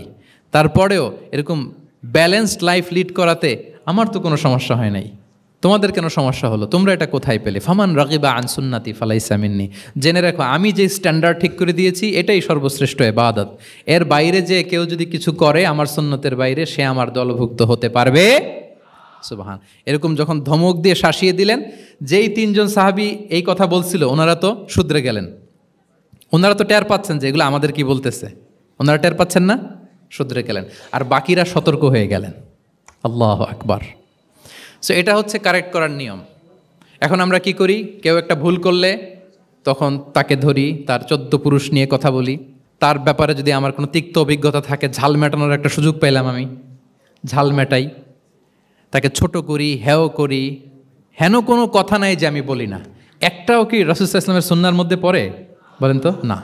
তাহলে মন গড়া পদ্ধতিতে আমরা কাউকে সংশোধন করতে চাচ্ছি না, আর এইভাবে করলে সংশোধন হবেও না। সে মানবিক কারণেই তার ইগোইস্টিক প্রবলেম চলে আসবে, যে সে আমাকে ছোট করলো, আমার নাম ধরে সে এত মানুষের সামনে অপমান করলো, সে হয়তো শুধরানোর যে রাস্তাটা ছিল ওইটাও বন্ধ হয়ে গেল, ঠিক কিনা বলেন? তাহলে রাসূল সাল্লাল্লাহু আলাইহি ওয়াসাল্লাম এভাবে শুধরাতেন। আর তামিম ফি তাসওয়িবিল আখতা, কারো ভুল শুধরাতে গেলে ইন জেনারেলি শুধরাতেন, যাদের শুধরানোর তারা শুধরে যেত, বাকিরা সতর্ক হয়ে যেত। আচ্ছা, আরেকটা পদ্ধতি ছিল ক্লিয়ার মিসকনসেপশন। কারো মিসকনসেপশন থাকলে রাসূল সাল্লাল্লাহু আলাইহি ওয়াসাল্লাম এটা ক্লিয়ার করে দিতেন। এক সাহাবী মনে করতেন ভালো জামা পরলে বুঝি অহংকার হয়, তিনি খুব সুন্দর ছিলেন দেখতে, খুব ভালো পোশাক পরিচ্ছদ পরতে পছন্দ করতেন। তিনি একবার বললেন, ইয়া রাসূলুল্লাহ, ভালো পোশাক পরলে কি অহংকার হয়? রাসূল সাল্লাল্লাহু আলাইহি ওয়াসাল্লাম বললেন, না। ইয়া রাসূলুল্লাহ, আমি ভালো জুতা পরতে পছন্দ করি, এটা কি অহংকার হয়? না, এটা অহংকার হয় না। আমি মানুষকে খুব খাওয়াতে পছন্দ করি এবং আমি চাই আমার চেয়ে যেন কেউ এটা এই কাজে আগাতে না পারে, আমিই খাওয়াবো। এটা কি অহংকার? রাসূল ইসলাম বললেন না, এটা অহংকার না। অহংকার হচ্ছে আল কিবরু বাতারুল হাক্কি ওয়া গামতুন নাস। অহংকার হচ্ছে সত্যকে প্রত্যাখ্যান করা আর মানুষকে তুচ্ছ-তাচ্ছিল্য করা। সুবহানাল্লাহ। তাহলে এই যে মিসকনসেপশন, সে ভাবছে ভালো পোশাক পরলে এটা অহংকার হয়ে যায়, ভালো জামা পরলে অহংকার হয়ে যায়, এগুলো তো অহংকার হয় না, বরং অহংকার হয় সত্যকে প্রত্যাখ্যান করলে আর মানুষকে তুচ্ছ-তাচ্ছিল্য করলে। তাহলে এই জাতীয় মিসকনসেপশন ইন দ্য সোসাইটি, এটাকে তিনি ক্লিয়ার করে দিতেন। আচ্ছা, রাসূল সাল্লাল্লাহু আলাইহি ওয়াসাল্লাম প্র্যাকটিক্যালি শেখানোর চেষ্টা করতেন। কি করতেন? প্র্যাকটিক্যালি, যেটাকে প্রায়োগিক শিক্ষা, ব্যবহারিক শিক্ষা। অজু করে দেখাতেন, এইভাবে অজু করতে হয়। সালাত পড়ে দেখাতেন, সল্লু কামা রাআইতুমুনি উসাল্লি। সালাত তো হচ্ছে আল আমাল আল মুতাওয়ারাস, এই উম্মার অবিচ্ছিন্ন কর্মধারা। সালাত জিবরিল আলাইহিস সালামকে শিখিয়েছেন আল্লাহ, রাসূল সাল্লাল্লাহু আলাইহি ওয়াসাল্লামকে শিখিয়েছেন জিবরিল আলাইহিস সালাম, রাসূল সাল্লাল্লাহু আলাইহি ওয়াসাল্লাম শিখিয়েছেন সাহাবীদেরকে। এইভাবে অবিচ্ছিন্ন কর্মধারা, আরবিতে বলে আল আমাল আল মুতাওয়ারাস। এবং রাসূল সাল্লাল্লাহু আলাইহি ওয়াসাল্লাম বলতেন সল্লু কামা রাআইতুমুনি উসাল্লি, আমাকে যেমনি সালাত পড়তে দেখো এইভাবে পড়ো। হজের ক্ষেত্রেও বলেছেন খুদু আন্নি মানাসিকাকুম, হজের বিধানকে দেখে নাও। একবারই তো হজ করেছেন, হাতে কলমে প্র্যাকটিক্যাল গাইডলাইন দিয়ে শিখিয়েছেন। এবং সাহাবারা ভুল করে কিনা মাঝে মাঝে শুনতেন, যেটাকে আরবিতে বলে কেরাতু তিলমিদা আলা শেখ। আব্দুল্লাহ ইবনে মাসউদ রাদিয়াল্লাহু তাআলা আনহুকে রাসূল সাল্লাল্লাহু আলাইহি ওয়াসাল্লাম একবার বললেন, আব্দুল্লাহ একটু তেলাওয়াত করো তো। তিনি বললেন আকরাউ আলাইকা ওয়া আলাইকা উনজিল, হে নবী আমি আপনার সামনে দাঁড়ায় তেলাওয়াত করব, আপনার উপর কোরআন নাজিল হয়। রাসূল সাল্লাল্লাহু আলাইহি ওয়াসাল্লাম বললেন যে ইন্নী উহিব্বু আন আসমাআহু মিন গায়রি, হে আব্দুল্লাহ ইবনে মাসউদ, আমি কোরআন তেলাওয়াত তোমাদেরকে শোনাতে যেমনি পছন্দ করি, তোমরা কেউ পড়বা আর আমি শুনবো, এটাও খুব পছন্দ করি। কারণ উনি প্ল্যান করে রাখছেন আব্দুল্লাহ ইবনে মাসউদ কি হবেন, তিনি কিছুদিন পরে উম্মার শিক্ষক হবেন। ওইখানে আবার ভুলটুল করে ফেলেন কিনা উনি জাজ করতেছেন। তখন আব্দুল্লাহ ইবনে মাসউদ রাদিয়াল্লাহু তাআলা আনহু সূরা নিসা তেলাওয়াত করে শোনালেন। তাহলে রাসূল ইসলামের একটা পন্থা ছিল, তিনি শুনতেন আবার শোনাতেন। কি করতেন? শুনতেন। প্রতি রমাদানে যতটুকু কোরআন নাজিল হয়েছে তিনি জিবরিল আলাইহিস সালামকে শোনাতেন, আবার জিবরিল আলাইহিস সালাম পুরো কোরআন রাসূল সাল্লাল্লাহু আলাইহি ওয়াসাল্লামকে শোনাতেন। এটা ছিল একটা টেকনিক। আচ্ছা, রাইটিং মেথড, আমরা যেমনি লেখি, অ্যাসাইনমেন্ট, প্রেজেন্টেশন, লেখার মাধ্যমে জ্ঞান বিতরণ, জ্ঞান অর্জন, এটা কম ছিল। আমি আগেই বলেছি মেইনলি ছিল oral based and Q and A based, কিন্তু লেখাজোখা যে ছিলই না তা না, লেখা জানতো। হাতে গোনা অল্প কিছু সাহাবী মক্কায় লিখতে জানতেন, পড়তে জানতেন। মদিনাতেও ইহুদিরা জানতো, কিন্তু অন্যান্যরা, আরবরা, তাদের মধ্যে লেখার যে কালচার এটা ওইভাবে গড়ে ওঠেনি, জানতেন অল্প সংখ্যক লোক। যেমন ওহী লেখক সাহাবী ছিলেন ইবনে কাসিরের বর্ণনা মতে 23 জন। কয়জন? ওনারা খেজুর গাছের ছালে, পাথরে, চামড়ায়, প্রাণীর চ্যাপ্টা হাড়ের মধ্যে কোরআন লিখে রাখতেন। এবং রাসূল সাল্লাল্লাহু আলাইহি ওয়াসাল্লাম কোরআন ছাড়া অন্য কিছু ওনার কাছ থেকে যেন লিখে রাখা না হয় এই মর্মে আদেশ জারি করেছেন, লা তাকতুবু আন্নি গায়রাল কোরআন ওমান কাতাবা আন্নি গায়রাল কোরআনি ফালইয়ামহু, কোরআন ছাড়া কিছু লিখো না। তাহলে কোনটা আমার কথা আর কোনটা আল্লাহর কথা মিক্স আপ হয়ে যাবে। কিন্তু কোরআন যখন অধিকাংশ রেকর্ডেড হয়ে গেল, তখন তিনি হাদিস সংরক্ষণের জন্য, লেখার জন্য পারমিশন দিয়ে দিলেন। যেমন মক্কা বিজয়ের ভাষণের পরে ইয়ামান থেকে আসা এক লোক আবু শাহ বলতেছে, ইয়া রাসূলুল্লাহ আপনার ভাষণটা আমার একটু লিখে দিলে ভালো হয়। কি দিলে? লিখে দিলে। রাসূল ইসলাম সাহাবাদেরকে বললেন উক্তুবু লি আবি শাহ, ঠিক আছে, এই ইয়ামানি ভিজিটর, তাকে আমার ভাষণটা তোমরা লিখে দাও। তাহলে এই লেখার পদ্ধতিটা খুব কম ছিল। রাসূল ইসলাম নিজে লিখতেন না, কাতেবে ওয়াহিদের দিয়ে লেখাতেন, কোরআন লেখাতেন। সপ্তম হিজরিতে যখন সুপার পাওয়ারদেরকে চিঠি লিখিয়েছিলেন, কাতেবে ওয়াহিদদেরকে দিয়ে চিঠি লিখিয়েছেন, এটা রাসূল ইসলাম করতেন। আচ্ছা, সফট স্কিল ডেভেলপমেন্টের ব্যাপারে রাসূল ইসলাম উদ্বুদ্ধ করেছেন।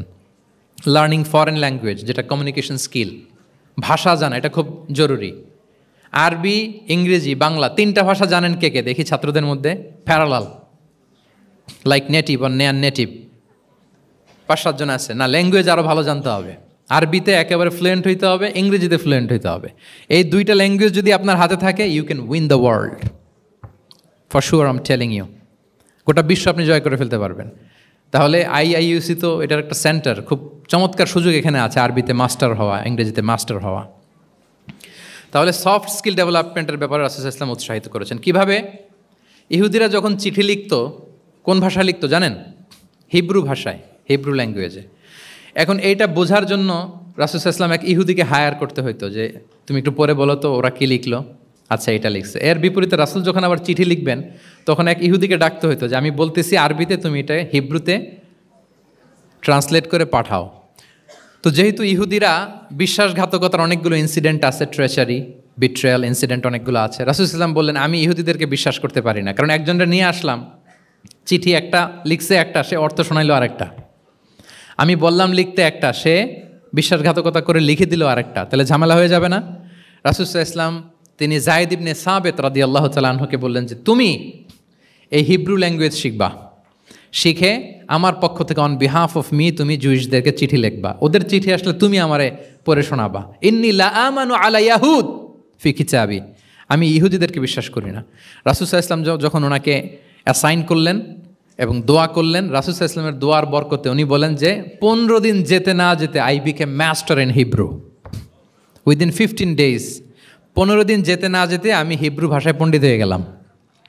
এরপর থেকে যত চিঠি ইহুদিদের কাছে লেখা প্রয়োজন হতো আমি যায়েদ ইবনে সাবিত লিখে দিতাম, এবং হিব্রুতে চিঠি আসলে আমি অনুবাদ করে দিতাম। তাহলে দেখেন রাসূল সাল্লাল্লাহু আলাইহি ওয়াসাল্লাম কিন্তু এই কমিউনিকেশন স্কিল ডেভেলপমেন্ট করার জন্য, যেটাকে সফট স্কিল আমরা বলি, ইন্সপায়ার করেছেন না?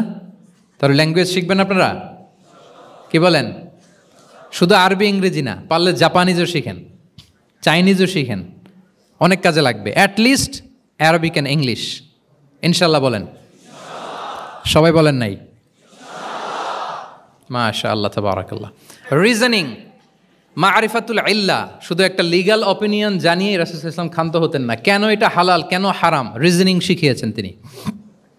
এটা দীর্ঘ আলোচনা, ফিকহের আলোচনা, ওইদিকে যাব না, জাস্ট বলে রাখলাম পয়েন্টগুলো।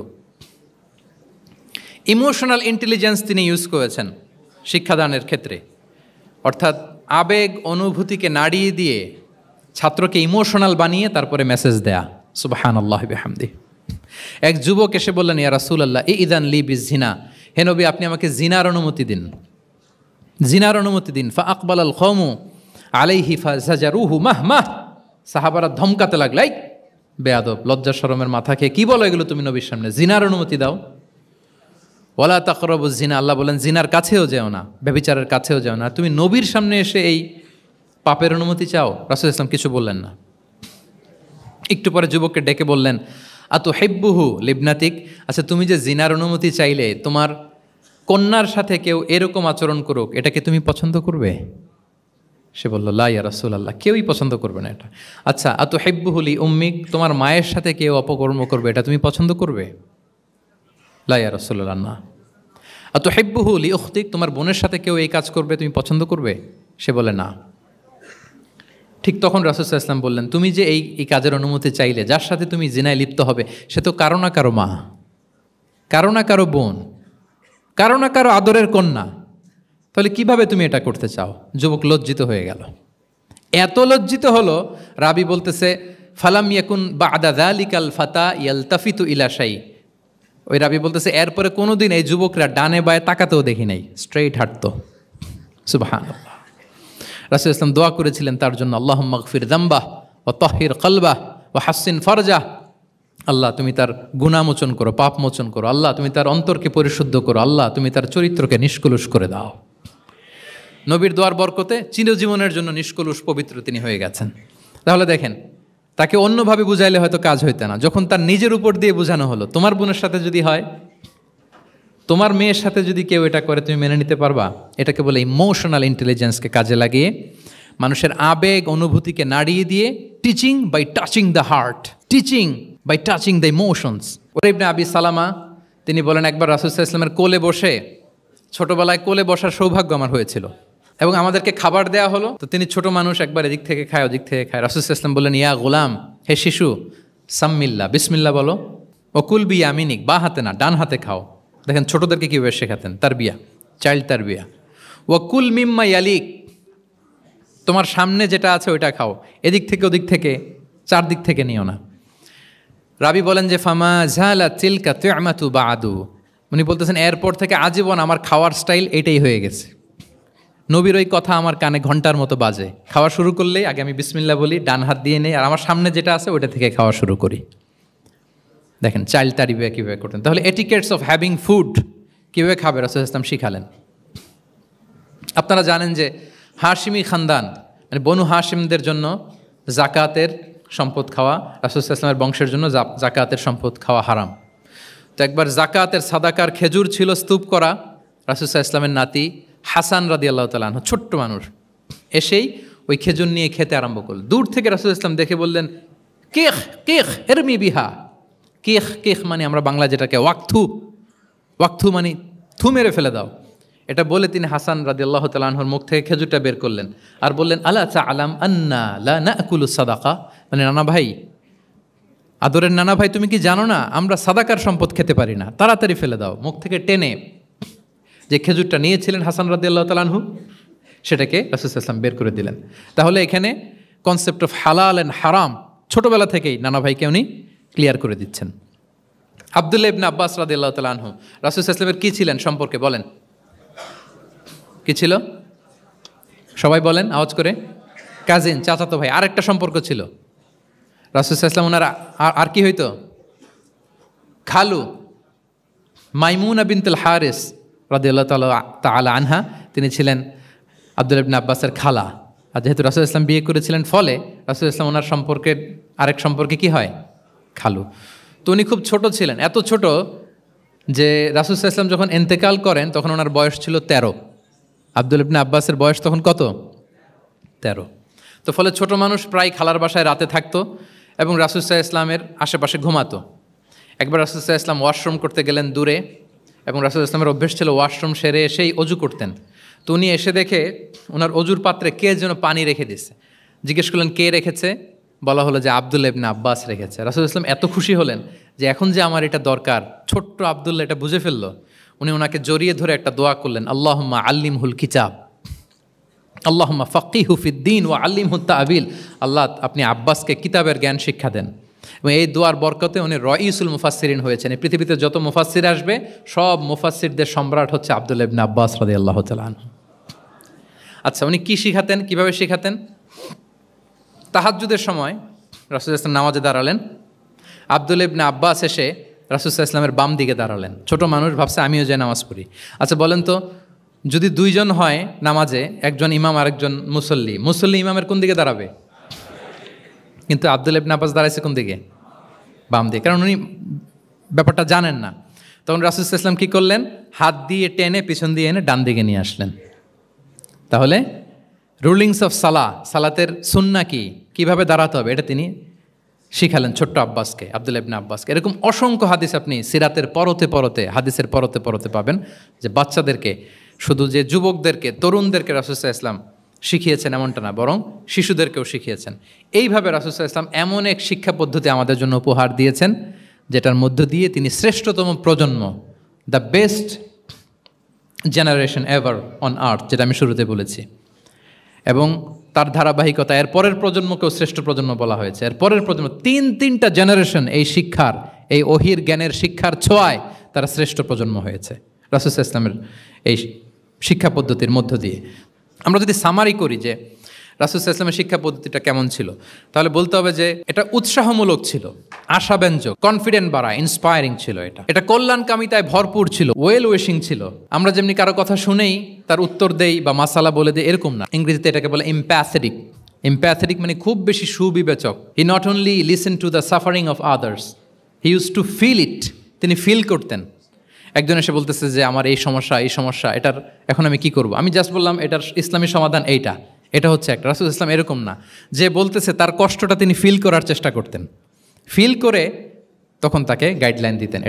এটাকে বলে এমপ্যাথেটিক, ওয়েল উইশিং ম্যানারের, কল্যাণকামিতায় ভরপুর ছিল তার শিক্ষাদান পদ্ধতি। পরামর্শমূলক ছিল, যেখানে ম্যান্টরিং ছিল, কাউন্সেলিং ছিল। মানে শুধু টিচার হলে এটার আউটপুট একটা, কিন্তু if you work like a mentor, আপনি আপনার শিক্ষার্থীদেরকে মেন্টরিং করতেছেন, তাদেরকে কাউন্সেলিং করতেছেন, এটার আউটপুট হবে অন্যরকম। রাসূল সাল্লাল্লাহু আলাইহি ওয়াসাল্লাম হি worked as a mentor and councillor for the সাহাবা।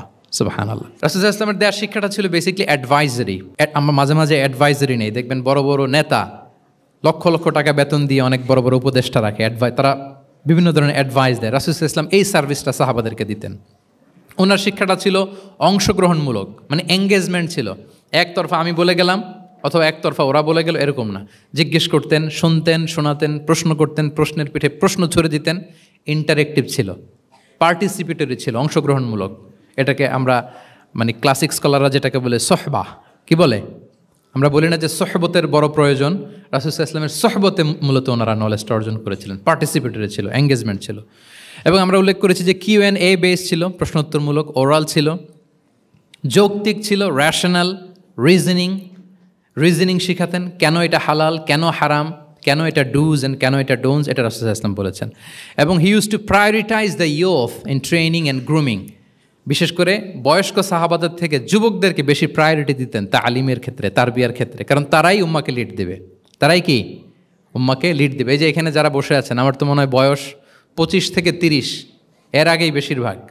সো আপনাদেরকে লিড দিতে হবে আগামীর বাংলাদেশে, ঠিক কি না? এই জন্য রাসূল সাল্লাল্লাহু আলাইহি ওয়াসাল্লাম বাছাই করে করে কোন সাহাবীর কী ধরনের যোগ্যতা আছে এবং ইসলামের জন্য এটা কিভাবে কাজে লাগতে পারে, ওইভাবে সাহাবীদেরকে তিনি গাইড করতেন। এবং সেটার ফলাফল তো আমরা দেখেছি, খয়রুল কুরুনি করনি সুম্মাল্লাযীনা ইয়ালুনাহুম সুম্মাল্লাযীনা ইয়ালুনাহুম। এই ওহির জ্ঞানের স্পর্শে, এই শিক্ষার, এই তালিমের স্পর্শে তারা শ্রেষ্ঠ প্রজন্ম হয়েছেন। এবং তার পরের প্রজন্ম তিনটা প্রজন্মকে তিনি শ্রেষ্ঠ প্রজন্ম বলে ঘোষণা দিয়েছেন। আমি আর দীর্ঘায়িত করব না। আমরা যদি রাসূল সাল্লাল্লাহু আলাইহি ওয়াসাল্লামের আনিত এই শিক্ষা পদ্ধতি আমাদের শিক্ষা ব্যবস্থার মধ্যে ইনক্লুড করতে পারি, তাহলে আমরাও আমাদের প্রজন্মকে ওইরকম শ্রেষ্ঠ প্রজন্ম হিসেবে গড়ে তুলতে পারবো ইনশাআল্লাহ বিইذনিল্লাহ। আওয়াজ করে সবাই পড়ে ইনশাআল্লাহ বিইذনিল্লাহ।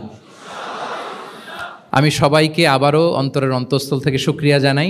Discourse on prophetic teaching methodology এই শিরোনামের আলোচনা প্রায় 1.5 ঘন্টা যাবৎ খুব মনোযোগের সাথে আপনারা শুনেছেন। আল্লাহ তাআলা আপনাদের সবাইকে কবুল করুন, আপনাদেরকে ভালো রাখুন, ঈমানের সাথে রাখুন।